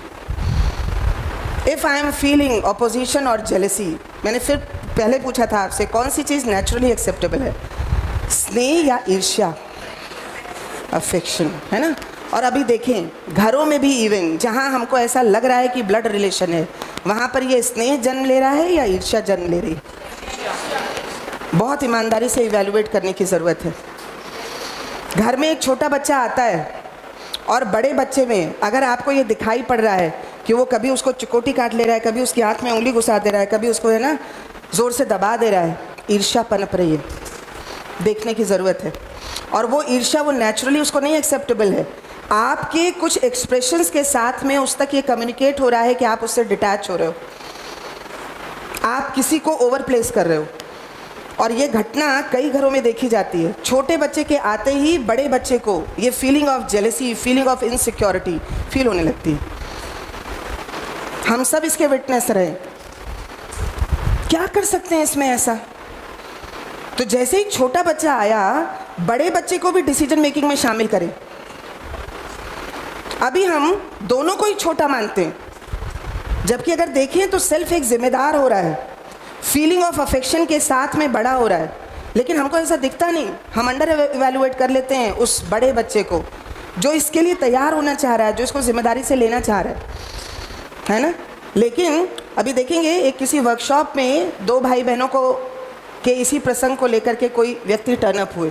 उन्होंने कहा बड़ी वाली बच्ची हमारी तब से क्वाइट हो गई है जब से ये छोटा वाला बच्चा आया है। छोटे बच्चे का नाम देवव्रत। उन्होंने कहा जब से देवव्रत आया है बड़ी वाली बच्ची जो है बिल्कुल बोलती नहीं, हम लोग से भी बात नहीं करती, जबकि पहले ऐसा नहीं था। तो फिर पूछा गया कि क्या कारण है ना। तो उन्होंने कहा समझ नहीं आ रहा है, आप बात करिए उससे, वो हम लोग से तो बताती नहीं। उस बच्चे से पूछा गया, बात की गई और उससे पूछा गया है ना कि ये बताओ तुम अपने छोटे वाले भाई से स्नेह करती हो कि ईर्ष्या करती हो। उसको समझ नहीं आया। उसने कहा मैं क्यों ईर्ष्या करूँगी। तो उन्होंने कहा कि अच्छा ये बताओ जब छोटे वाले भाई के लिए कुछ कपड़े आते हैं, टॉय आता है, तो तुमको कैसा लगता है। उसने कहा मुझे बिल्कुल अच्छा नहीं लगता, मुझे बिल्कुल अच्छा नहीं लगता, क्योंकि पहले मेरे लिए सब चीज़ें आती थी, अब जब से ये आया है तब से प्रायोरिटी इसकी हो गई है, इसकी चॉइस पहले। कोई घर में भी आता है ना तो वो ये कहता है अरे वाह आपकी फैमिली तो अब कंप्लीट हो गई। मतलब मैं थी, उस बच्चे को कैसा दिख रहा है कि मैं थी तब तक कुछ इनकम्प्लीटनेस थी। और हम सब कितनी कैजुअली ये सब बात कहते हैं, हम ध्यान भी नहीं देते कि उस छोटे से बच्चे पर क्या असर पड़ रहा होगा। माँ बाप को जब ये पता लगा ना, दे वर शॉक्ड कि हमसे ऐसा हो रहा है, हमें पता ही नहीं चल रहा है कि हम दो बच्चों के बीच डिफ्रेंशिएशन शुरू कर दिए और इससे ये विरोध पनप रहा है। तो उन्होंने तुरंत से ना कुछ प्रोग्राम बनाया और उन्होंने फिर उसके बाद से जो भी चीज़ आने उन्होंने शेयर किया कि अब जो भी चीज़ हम लेके आते थे, हम उससे कहते थे बेटी से कि इसमें से एक आपकी है, एक देवव्रत की है, आपको चूज़ करना है देवव्रत के लिए क्या है। आप बताओ, अगर उसको डिसीजन मेकिंग का अवसर मिलेगा, वो देवव्रत के लिए अच्छा चुनेगी, खराब चुनेगी? अच्छा चुनेगी। अब बजाय जेलसी के, उस स्नेह की फीलिंग के साथ उसके लिए क्या कर दूं, ऐसे वो बच्ची टर्न अप हो गई। पर हम कहाँ ऐसा कर पा रहे हैं? तो घर में देखिए, घर में किसी की ग्रोथ होती है, घर में किसी को कुछ है ना मिलता है, हम उसके लिए अप्रिशिएशन बन रहा है, हम उसके लिए अप्रिशिएट कर पा रहे हैं, खुश हो रहे हैं या जेलस फील कर रहे हैं। हस्बैंड वाइफ में देख लीजिए, पिछली वर्कशॉप में मैं चंडीगढ़ गई थी, वहाँ पर एक हस्बैंड है ना, उस समय गए हुए थे फॉरेन किसी असाइनमेंट के चलते, उनको कुछ मिल गया था, मतलब कुछ पेपर वगैरह पब्लिश हो गया था, उसके चलते विदेश गए थे। वाइफ को ज़बरदस्ती डिपार्टमेंटल प्रेशर में ये वर्कशॉप करनी पड़ रही थी। यहाँ तक उनका बहुत विरोध भरा हुआ था। विरोध वर्कशॉप को लेकर नहीं था, विरोध उस बात को लेकर के था कि हस्बैंड कहीं पहुँच गए हैं जहाँ वो भी डिज़र्व करती हैं, क्योंकि सेम जगह दोनों लोग थे, एक ही जगह पर, एक ही क्वालिफिकेशन के साथ। लेकिन बिकॉज ऑफ जिम्मेदारी ऑफ टू, वो ट्विंस हुए उनको ये लग रहा था ये दो बच्चों की वजह से मुझे रुकना पड़ रहा है, हस्बैंड को ग्रोथ मिल गई। सी कंपटीशन इन फैमिली। और उन्होंने जब ये देखा, ये फीलिंग देखी, देन शी शेयर्ड हरसेल्फ कि अभी तक मुझे कितनी जेलसी हो रही थी, मुझे पता नहीं चल रहा था। Otherwise is matter of accomplishment for me too, मेरे लिए भी खुशी की बात है ये तो। लेकिन मैं इतने समय से इस फीलिंग से जकड़ी हुई थी, इस फीलिंग के अभाव से जकड़ी हुई थी, ईर्ष्या में थी, और ईर्ष्या से मैं दुखी हो रही हूँ, ये पता भी नहीं चल रहा है ना। ये नोटेड। हाँ, अच्छा, माइक को ठीक करना है। ओके ओके ओके, ठीक ठीक। अच्छा,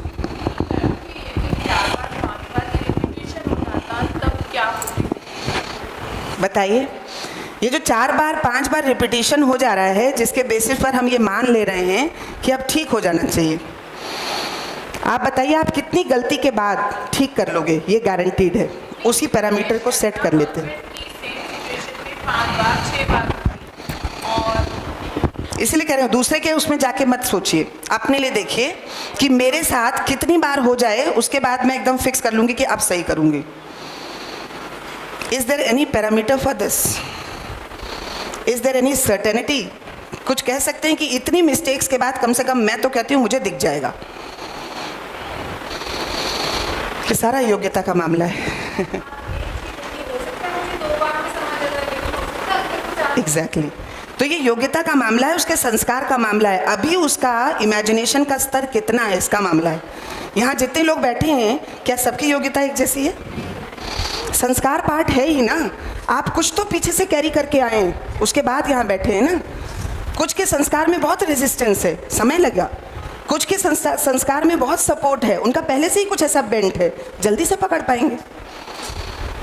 लेकिन मैं फिक्स नहीं कर सकती कि 4 बार बताऊंगी तो समझ जाएंगे सब, या 40 बार बताऊंगी तो समझ जाएंगे।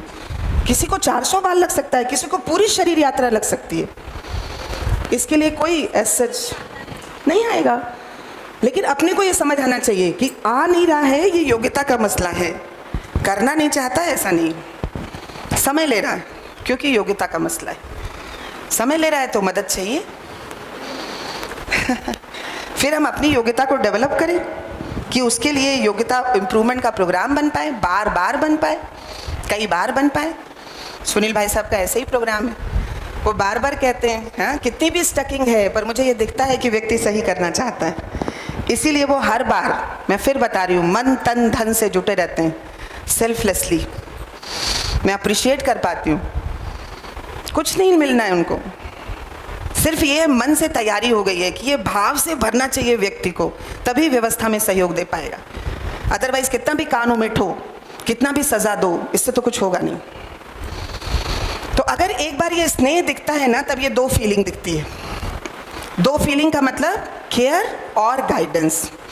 और प्लीज़ नोट कीजिएगा, ये सारी फीलिंग्स एक दूसरे से कनेक्टेड हैं या अलग अलग हैं? नाम तो हमने सबका सुना है, लेकिन कनेक्टेड हैं, इसलिए एक के एब्सेंस में दूसरी होती नहीं है पूरी, भले ही हम नाम सुने रखें। तो केयर मतलब ममता, और गाइडेंस मतलब वात्सल्य।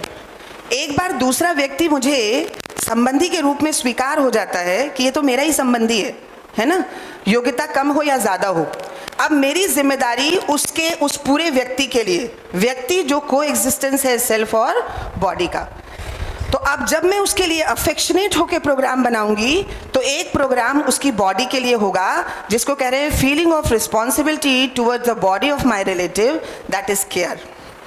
और जब मैं इस रिस्पॉन्सिबिलिटी के साथ हूँ, तो अपने बच्चे के लिए, अपने संबंधी के लिए नर्चरिंग और प्रोटेक्शन बॉडी का हो सके, इसके लिए प्रोग्राम बनाऊंगी।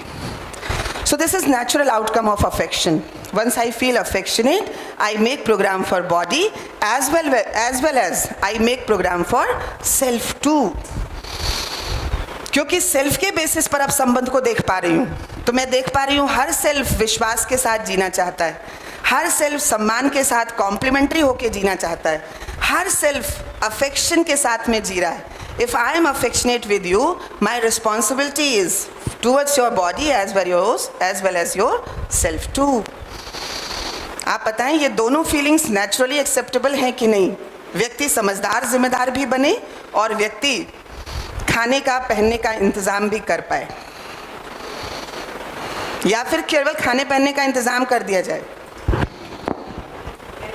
जो भी आपका बच्चा है, आपका संबंधी है, उसका सेल्फ भी इम्प्रूव हो और बॉडी भी ग्रो करे, दोनों चाहिए या कोई एक चलेगा? अभी क्या कर रहे हैं?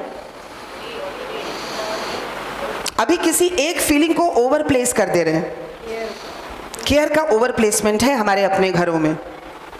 अदरवाइज ये बताइए, बच्चे को क्या खाना है, कब खाना है, कितना खाना है, हर बार मैं डिसाइड करूंगी या बच्चे को ये योग्य बनाऊंगी कि वो खुद भी डिसाइड कर पाए?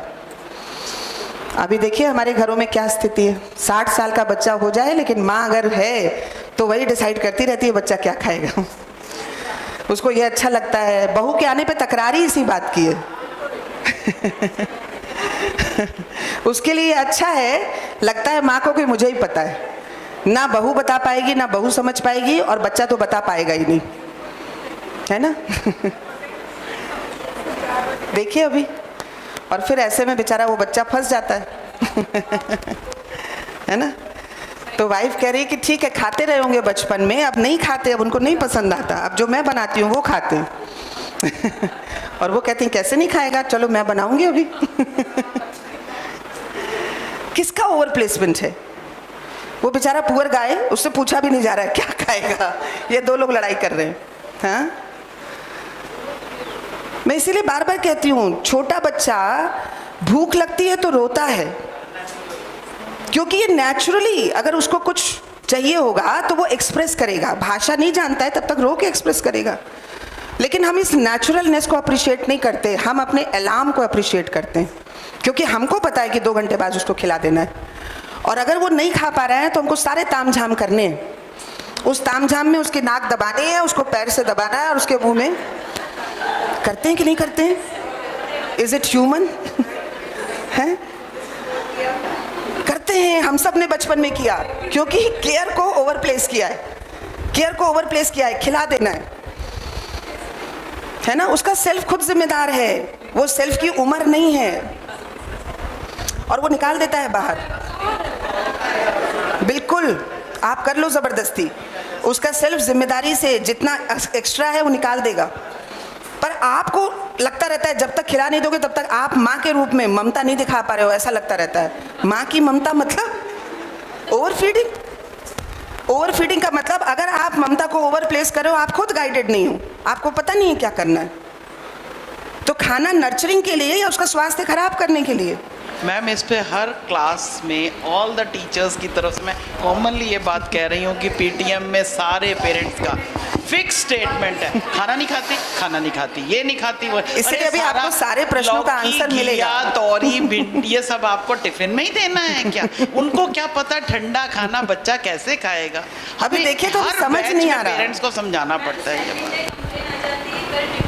इनफैक्ट मुझे ये जबरदस्ती बताइए, खिलाओ जी। इनफैक्ट मुझे ये बताइए, दूध से ही स्वास्थ्य बनेगा, ये नेचुरल एक्सेप्टेंस है, एक्सेप्टेंस है? आप अपनी एक्सेप्टेंस को इम्पोज कर रहे हो, बच्चे की नेचुरल एक्सेप्टेंस नहीं है, नहीं मानता, नहीं पीता दूध। छोटा बच्चा उलट देता है, बड़ा बच्चा डिनाई करता है, नहीं पीऊंगा, और वो कहता है नहीं पीऊंगा, तो आप कहते हो जल्दी पी लो नहीं तो छिपकली आ जाएगी। छिपकली की कोई गलती नहीं है, जबरदस्ती छिपकली से आपने विरोध पैदा कर दिया। ना तो वो छिपकली कुछ मारने जा रही, ना खाने जा रही, ना कुछ करने जा रही, आप कह रहे हो छिपकली आ जाएगी। टीचर आ जाएगी, दादी को बुलाऊं? ऐसा भी कहते हैं, वो दादी जो ये कहती है कि तुमको पिलाना नहीं आता ना, बहू को बोलती है तुमको दूध पिलाने नहीं आता, रुको मैं बताती हूँ कैसे, और वो नाक दबा के जैसे ही पिलाती है तो फिर बहू भी इसको टेंट्रम है ना, इसको यूज़ करती है अपने लिए और कहती है बुलाऊं दादी को अगर दूध नहीं पी रहे हो तो। आप बताओ, दादी से संबंध का अनुभव हो रहा है, विरोध का अनुभव हो रहा है? छिपकली से, टीचर से, और कुछ नहीं कर रहे ये लोग। मैम एक रिक्वेस्ट है, जो भी बोलना चाहें माइक ले ले तो सबको सुनाई देगा। रिक्वेस्ट तो ठीक है, लेकिन ये एक्चुअली ऐसी बात है ना, इसमें कई लोग बहुत सारा तो ऐसी जगह पर इतना ही कह पाएंगे कि जब किसी को कुछ है ना कंस्ट्रक्टिव कुछ ऐसा शेयरिंग रखनी हो तो माइक ले लें, नहीं तो जब कुछ अपनी सहमति में हाँ हाँ ऐसा हो रहा है तो ये तो सब ये होगा, ये है ना एक कोरस साउंड सी आएगी।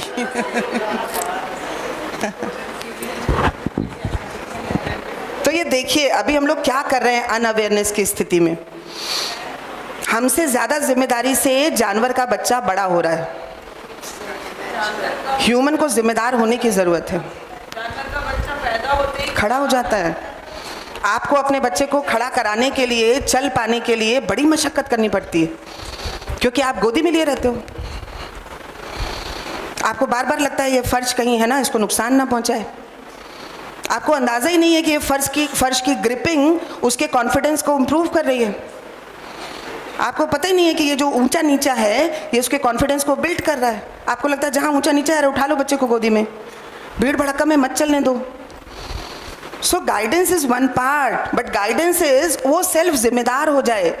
गाइडेंस का मतलब ये नहीं है कि उसकी बॉडी के प्रोटेक्शन के लिए ओवर एक्सर्ट किया जाए।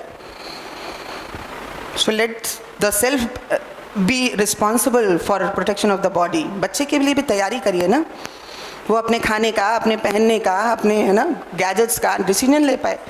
गाइड करिए उसको।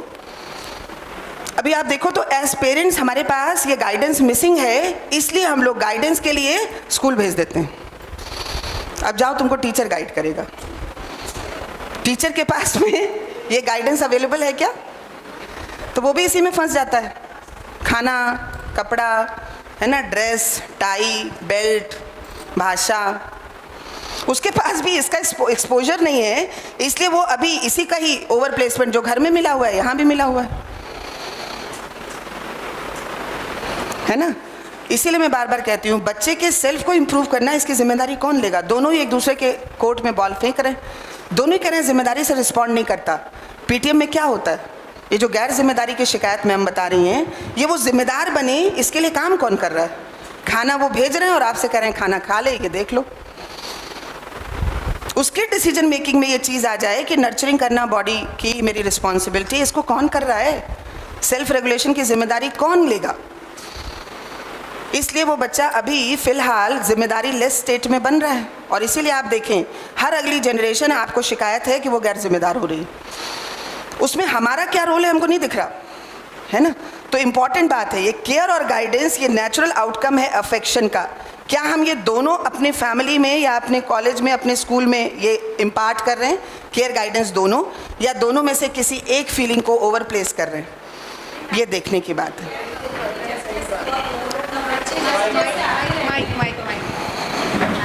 मतलब जैसे टाइम बढ़ता जाता है वैसे वैसे जिस तरह से हम बच्चे के आप खाओगे तो ऐसा होगा, मैम की तरह आपको भी सब कुछ आ जाएगा, बड़े हो जाओगे, तो हम देखते हैं कि उसका असर तो दिखता है ना, बट उसमें टाइम लगता है। पर जो इम्पेशेंट पेरेंट्स होते हैं ना, उसकी वजह से हमें बहुत ट्रबल होता है कि उन्हें हम कैसे समझाएं। बच्चे को तो हम समझा रहे हैं अपनी जगह पे कि बेटा आप खाओगे ग्रीन वेजिटेबल खाओगे, चपाती खाओगे, जंक फूड नहीं खाओगे तो ऐसा ऐसा ऐसा, और वो लेता भी है और टाइम के साथ हमें वो दिखता भी है कि टिफ़िन में जंक फूड आना कम हो जाता है, वेजिटेबल्स आना ज़्यादा हो जाता है और टिफ़िन फिनिश होना भी थोड़ा सा शुरू हो गैप जाता को है। देखिएगा। हाँ, जब हम स्कूल में क्लास में कोई फीस्ट कराते हैं, कोई सेलिब्रेशन कराते हैं, हम क्या लाने को कहते हैं बच्चे से? जो हम मेन्यू बना के देते हैं, इतने बच्चे ये 4 पेस्ट्री ले आएंगे, इतने बच्चे हैं ना ये पास्ता ले आएंगे। अगर हम ऐसा ही प्रोग्राम बना दे रहे हैं तो अभी हम कह तो रहे हैं कि बेटा जंक खाना नुकसानदायक है, जंक खाओगे तो देखो कमज़ोर रह जाओगे, ये देखो टीचर जैसे ऐसे नॉलेज सम नहीं हो पाओगे। ये सब बहुत इन्फ्लुएंसेस हम क्रिएट तो कर रहे हैं, लेकिन हमारे जीने में और करने में अगर उसको फ़र्क दिख रहा है ना, उसका वैलिडेशन नहीं हो पाता। ये करने से क्या हो जाएगा, ये करने से क्या नहीं हो जाएगा। 1 मिनट, हाँ करेंगे ना। मैं कह रही हूँ ये इंपॉर्टेंट बात है। सेल्फ को जिम्मेदार बनाने का मतलब मैं क्या कहना चाह रही हूँ, थोड़ा उसको ले लीजिए फिर अपनी बात को रखिए। सेल्फ जिम्मेदार होने का मतलब है the self is able to be regulated through natural acceptance. हर पल वो देख पाए कि मुझे क्या करना है। आप पास्ता या जंक फूड या फिर है ना मेवा या मिष्ठान, ये हर पल नहीं डिसाइड कर सकते ना।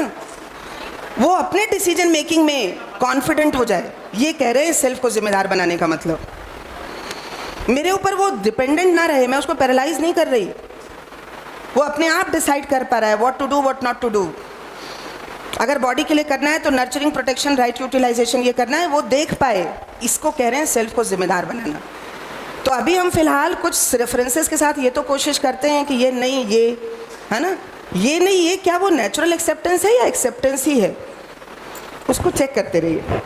नेचुरल एक्सेप्टेंस का मतलब ये ऑप्शन नहीं दे रहे कि ये नहीं ये, हम तो ये ऑप्शन दे रहे हैं कि हेल्थ उसके ध्यान में रहे। एक बच्चा था, वो आपकी सुनती हूँ, एक पेरेंट्स थे, वो बड़े परेशान थे, वो कह रहे थे कि बच्चा कैप नहीं लगाता जाड़े में, स्कूल बस में जाता है और हम कैप वैप दे के भेजते हैं, मेरे बस में जाते, मतलब मेरे बस में उसको छोड़ते ही ड्रॉप करते ही कैप उतारता है, रख देता है। हम परेशान हो गए इससे कह कह करके, है ना। हमने इसकी चॉइस की सारी चीज़ें दे दी, कैप दे दिया, मफलर दे दिया, स्कार्फ दे दिया, बंद होने वाले कैप दे दिया, सब तरह की वेराइटीज़, नहीं मान रहा। तो फिर ये कहा कि वो जिम्मेदारी से निर्णय ले पाए, इसके लिए कुछ अपने आप में करके देखिए। तो उन्होंने हिट एंड ट्रायल शुरू किया और उन्होंने उससे पूछा कि बेटा क्या चाहते हो, हेल्थ या सिकनेस? क्या आंसर किया होगा? हेल्थ। तो उसने कहा हेल्थ। तो उन्होंने कहा ठीक है, अभी जब बस में जाते हो तेज़ी से हवा लगती है और इस हवा लगने से जो ठंडी हवा है इससे आपको कफ कोल्ड की शिकायत होती है कि नहीं?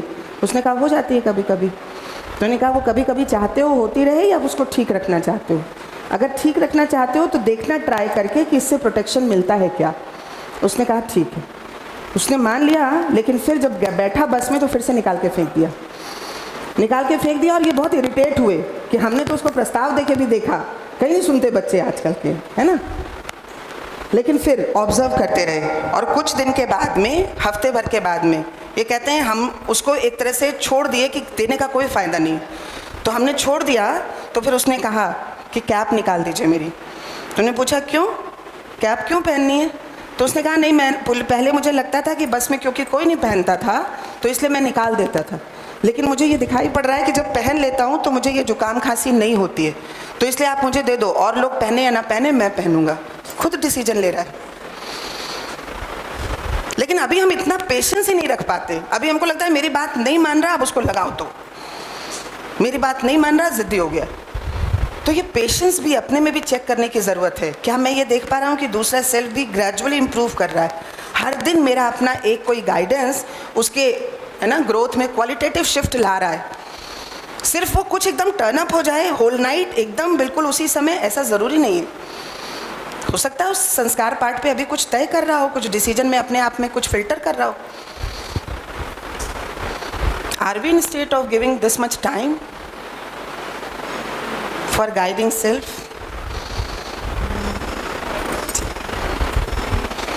Ma'am, like we are saying that food is to nurture the body, Right. So let's talk about the lunch box of a child.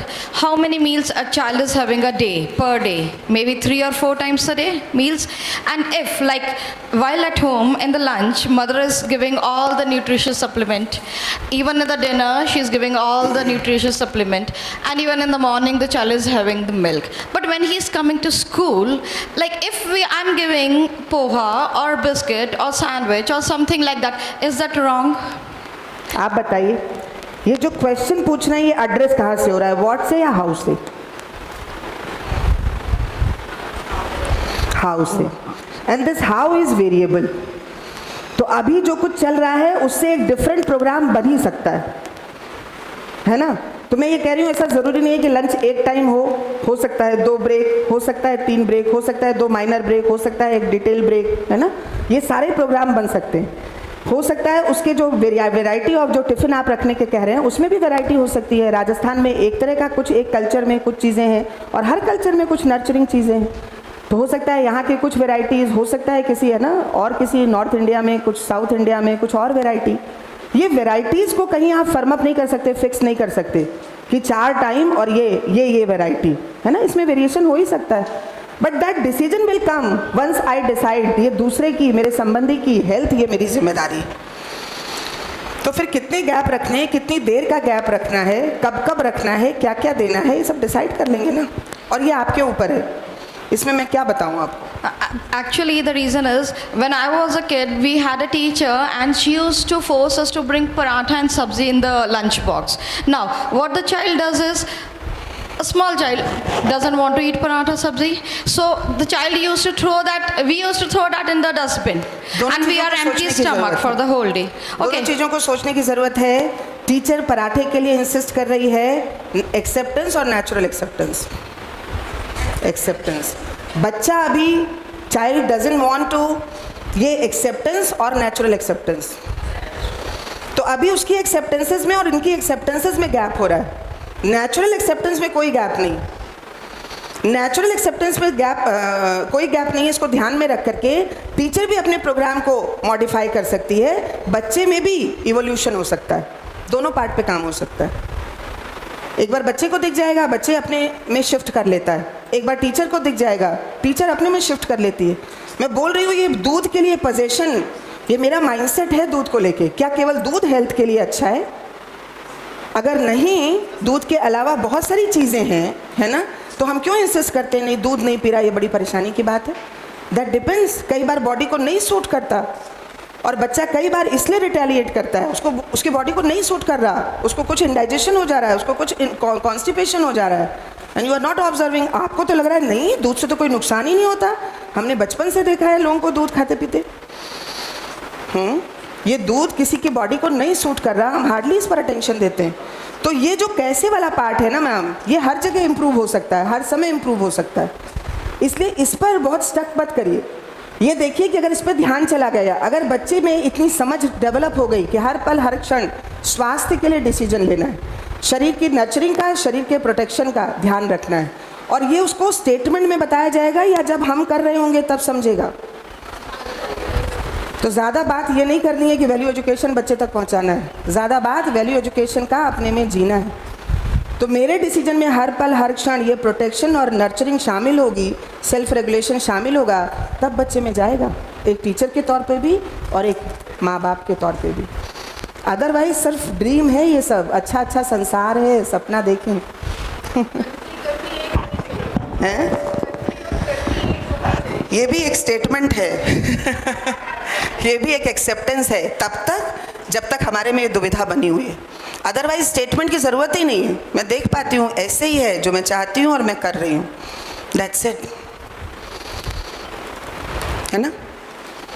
तो आप बताइए, ये ममता और वात्सल्य, ये दोनों फीलिंग्स ज़रूरी है या किसी का ओवर प्लेसमेंट किया जाए? अगर दोनों ज़रूरी है तो शुरुआत कहाँ से की जाए कि दोनों फीलिंग्स शामिल हो जाएं, दोनों फीलिंग्स पूरी हो पाए जीने में? गाइडेंस से शुरुआत की जाए. कहाँ से शुरू करते हैं? और क्योंकि गाइडेंस अपने में ही कमी है, अभी ये फीलिंग का अभाव है, इसलिए हम केयर में उलझ जाते हैं. ये वैरायटी बनाना, ये गाइडेंस की कमी है या गाइडेंस से भरे हुए? और दिन भर माएँ खटती रहती हैं वैरायटी बनाने में, और वैरायटी बनाने के बाद भी शिकायत बनी रहती है, किया क्या बच्चे ने, हमने तो इतना किया। क्या किया आपने? वैरायटी बनाई, गाइडेंस तो दिया नहीं, वो इस बात को अप्रिशिएट भी नहीं कर पा रहा आपके एफर्ट को।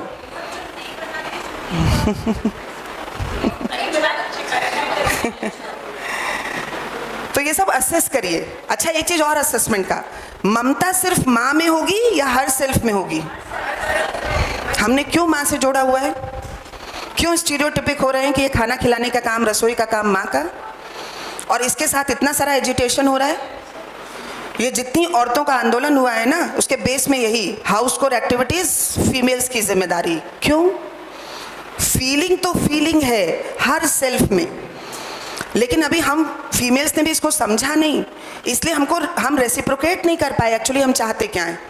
तो हमने आंदोलन करना शुरू कर दिया, विरोध करना शुरू कर दिया। हम विरोध नहीं चाहते, हम भाव से जीना चाहते हैं, हम भाव पहुंचाना चाहते हैं। तो हम दूसरे को ये दिखा पाएँ कि ये ममता होल सोल मेरी रिस्पॉन्सिबिलिटी नहीं है, ये हर सेल्फ की रिस्पॉन्सिबिलिटी है। इसीलिए आप देखिए कितने ही परिवारों में पिता भी जिम्मेदारी से ममता के भाव के साथ रहते हैं। आ रही हूँ। इसीलिए आप देखिए तो प्रोफेशन में भी, बहुत सारे प्रोफेशन में ये ममता का पुट है, जैसे नर्सिंग, डॉक्टर, ये केयर के पार्ट पर बहुत जिम्मेदार है, ममता के भाव के साथ।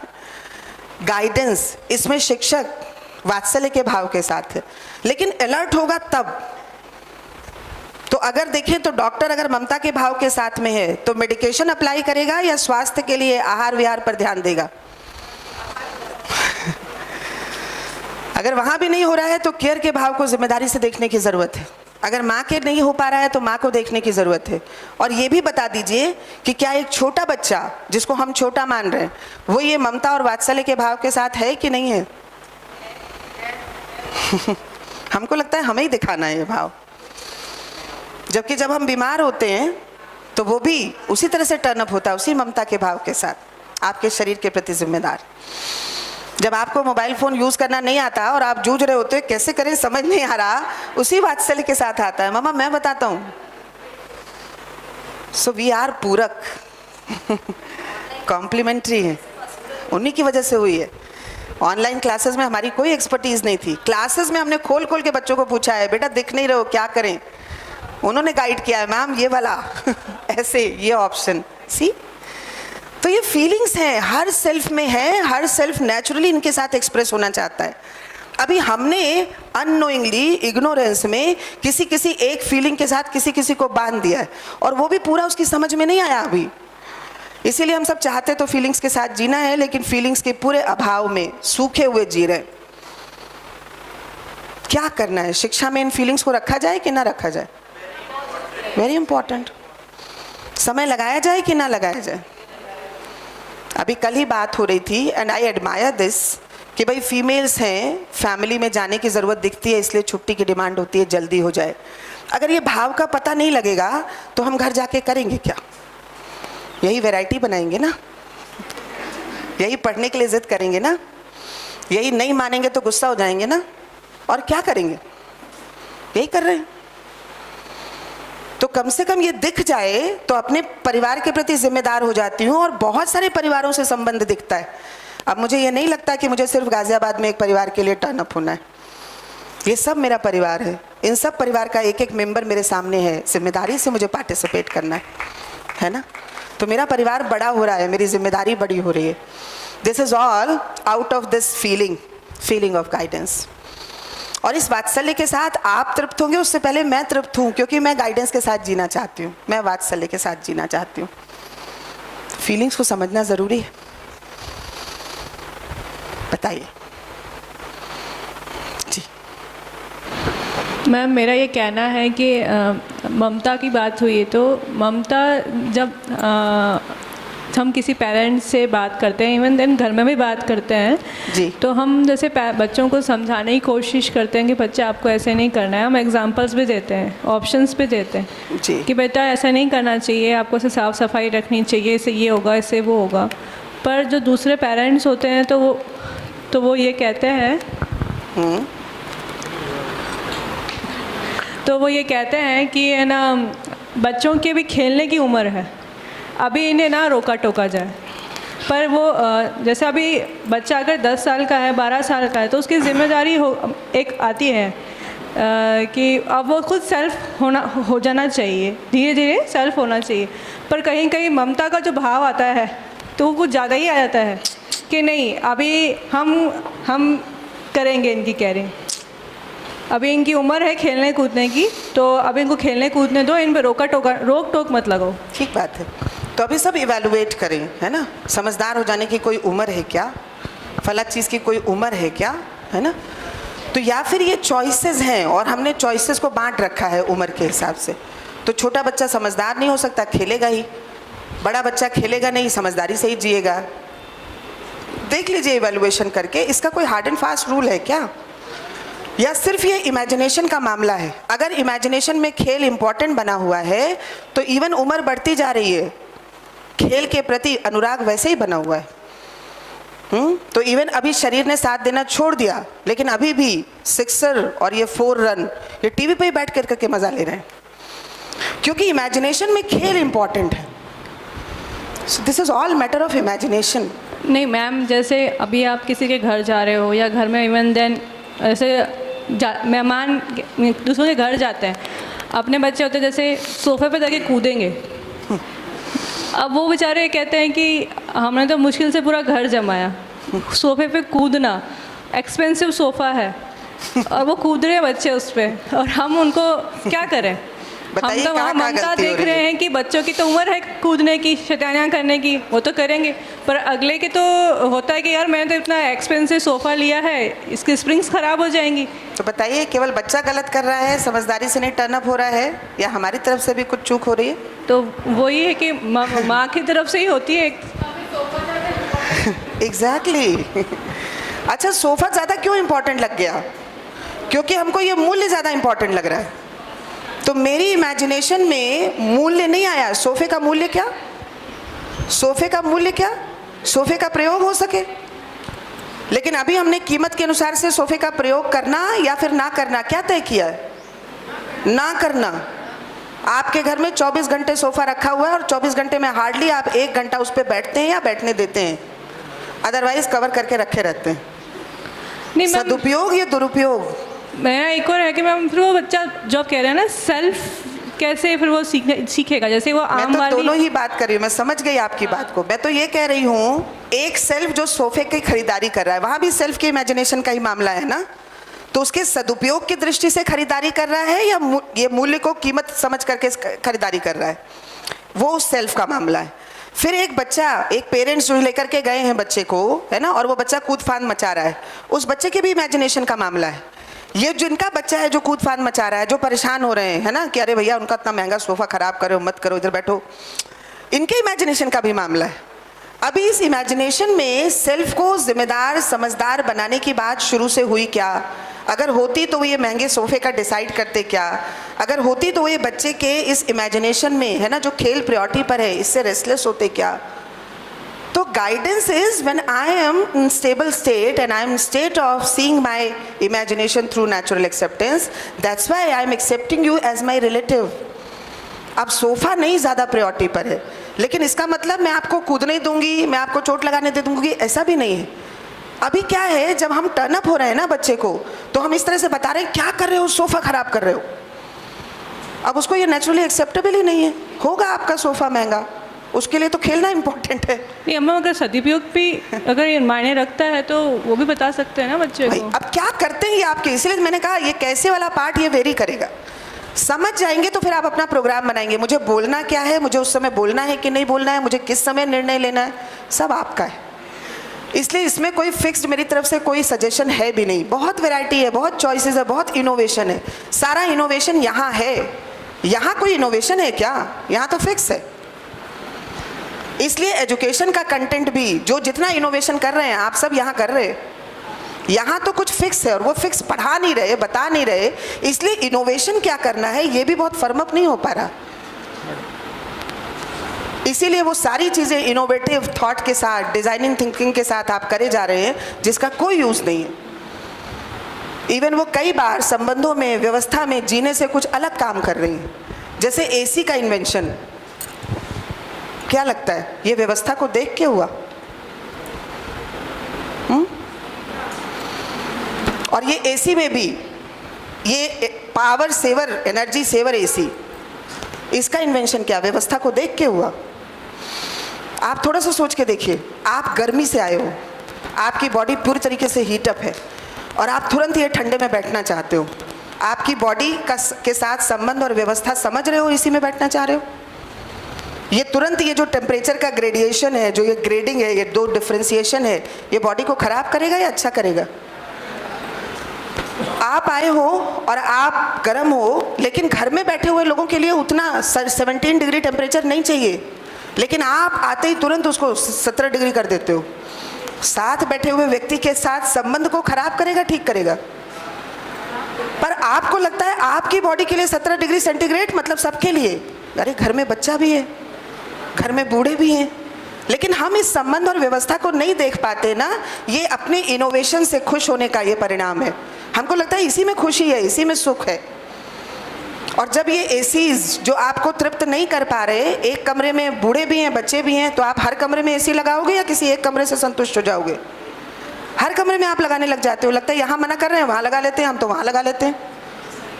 टीवी में अगर एक चैनल को देखने पर रजामंदी नहीं होती, हम हर कमरे में लगा लेते हैं। अब ये हर कमरे में लगा लिया, ये नेचर का एक्सप्लॉयटेशन है या नेचर का राइट यूज है? क्या कर रहे हो? तो अगर व्यवस्था संबंध नहीं समझ आया तो यहां से गलती शुरू होती है, पूरा चेन रिएक्शन है, फिर कहीं ठीक नहीं होगा। सही की शुरुआत एक जगह से होगी, सब ठीक होगा। इसलिए आप रैंडम सही नहीं कर सकते। ऐसा नहीं कर सकते कि आप ले जाओ, नेचर को दिखाओ और बोले देखो बेटा कितनी सुंदर नेचर है, हमको नेचर को बचा के रखना है। आती हूँ सर। पावर सेवर एसी की जब बात करते हैं, do you aware what is happening in power saver AC? AC से हीट को लगा के काम यही किया जा रहा है कि जो गर्म हवा है उसको ठंडे करने का काम किया जा रहा है। हीट बचाया जाएगा ऐसे कि जो ठंडी हवा ऑलरेडी हो गई है ना, उसी को रिसाइकल करके आपको फिर से दिया जाएगा। कमरे की ठंडी हवा को ही दोबारा से लाया जा रहा है आपके पास में। आप ये बताओ, जो कमरे की ठंडी हवा है जिसमें आपने ऑलरेडी ब्रीथ कर लिया है, that is loaded with oxygen और कार्बन डाइऑक्साइड। ये पावर कंजर्व करने वाले एसी, एनर्जी कंजर्व करने वाले एसी के नाम पे क्या ले रहे हो?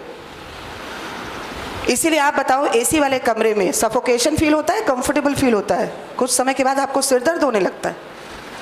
लेकिन सिर दर्द होने लगता है, लेकिन आप है ना एसी बंद नहीं करोगे। आपको लगेगा गर्मी इतनी है, आपको लगता है उसकी वजह से सिर दर्द हो रहा है। प्रोग्राम में कुछ गड़बड़ हो रही है, प्रोग्राम के पीछे समझ में कुछ गड़बड़ हो रही है। Hardly we bother for. जी सर, आपको रोका देर से। मैडम, मैं कहना चाह रहा था कि आपने पहले दिन फर्स्ट डे एक इंसिडेंट का जिक्र किया था आपके नेबर्स का, बैंकर जो ओल्ड थे, ओल्ड एज के थे, बेटा बहू बाहर थे।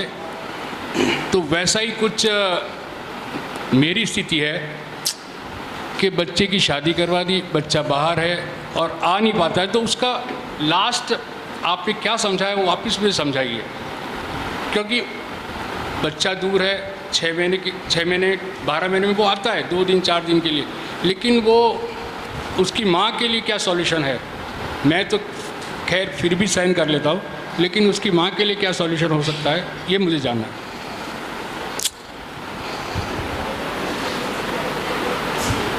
बढ़िया। तो हालांकि देखिए सर, जो आप बात पूछ रहे हैं, जो आंसर पूछ रहे हैं, वो तो यहाँ से डील होगा और इसमें वैरायटी होगी बहुत सारी, है ना।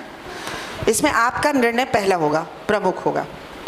लेकिन जो मैं देख पाती हूँ वो मैं ये देख पाती हूँ कि शुरुआत तो जब मैं बच्चे को ग्रो कर रही थी वहाँ से हुई है, लेकिन वो ऐसी चीज़ हो गई है कि अब वो इरिवर्सिबल है, क्योंकि अब इतनी फिजिकल इतनी डिस्टेंस हो गई है ना कि अब मैं उसके साथ में रह करके भावों को एक्सप्रेस करना, इन भावों पे काम करना, भावों के बारे गाइड करना, उसके साथ में एग्जैक्टली उसके साथ तो नहीं हो पाएगा।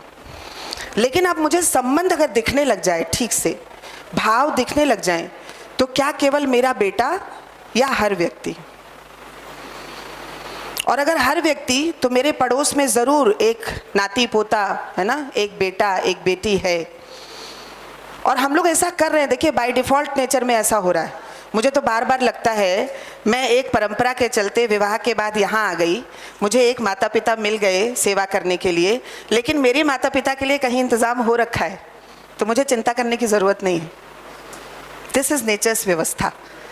तो अगर किसी वजह से आपका बच्चा कहीं और है ना, हम कुछ और लोगों के साथ ये कार्यक्रम बना सकते हैं, संबंधों में तृप्ति के लिए, संबंधों की व्यापकता देख के। अभी हमें लगता है हम क्या है, ओवर प्लेस किए रहते हैं ब्लड रिलेशनशिप को, हमें लगता है जो काम होना है वही होना है, इसलिए अपेक्षा भी वहीं से रहती है। अब ये बच्चा जब आ जाएगा तभी मैं तृप्त होऊंगा, है ना।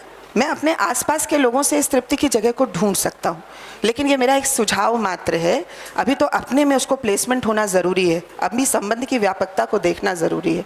अगर अदरवाइज़ फिर बेटे से अपेक्षा बनी रहेगी। उस केस में कुछ शॉर्ट टर्म सॉल्यूशन पे काम कर सकते हैं, उनके साथ फ़ोन पर है ना इंटरेक्शन को बढ़ा सकते हैं। इंटरेक्शन बढ़ाने के साथ में अपनी अपेक्षा को कन्वे कर सकते हैं कि बच्चे थोड़े थोड़े समय पर गैप पर आ जाया करो, पर ये होंगे शॉर्ट टर्म सॉल्यूशंस ही। लॉन्ग टर्म के लिए तो फीलिंग को समझना, संबंध के विस्तार को देखना और फीलिंग पे काम करना, ये दोनों ही बातें हैं मेरी तरफ से। लेकिन ये हाउ वाला पार्ट है, आपके पास और बहुत सारे इनोवेटिव आइडियाज़ मिलेंगे। ब्रेक करती हूँ, मुझे ब्रेक का इंडिकेशन मिल रहा है। तब तक इन फीलिंग्स पे बातचीत करते रहिए और फिर टर्न अप होंगे बाकी और फीलिंग्स के लिए।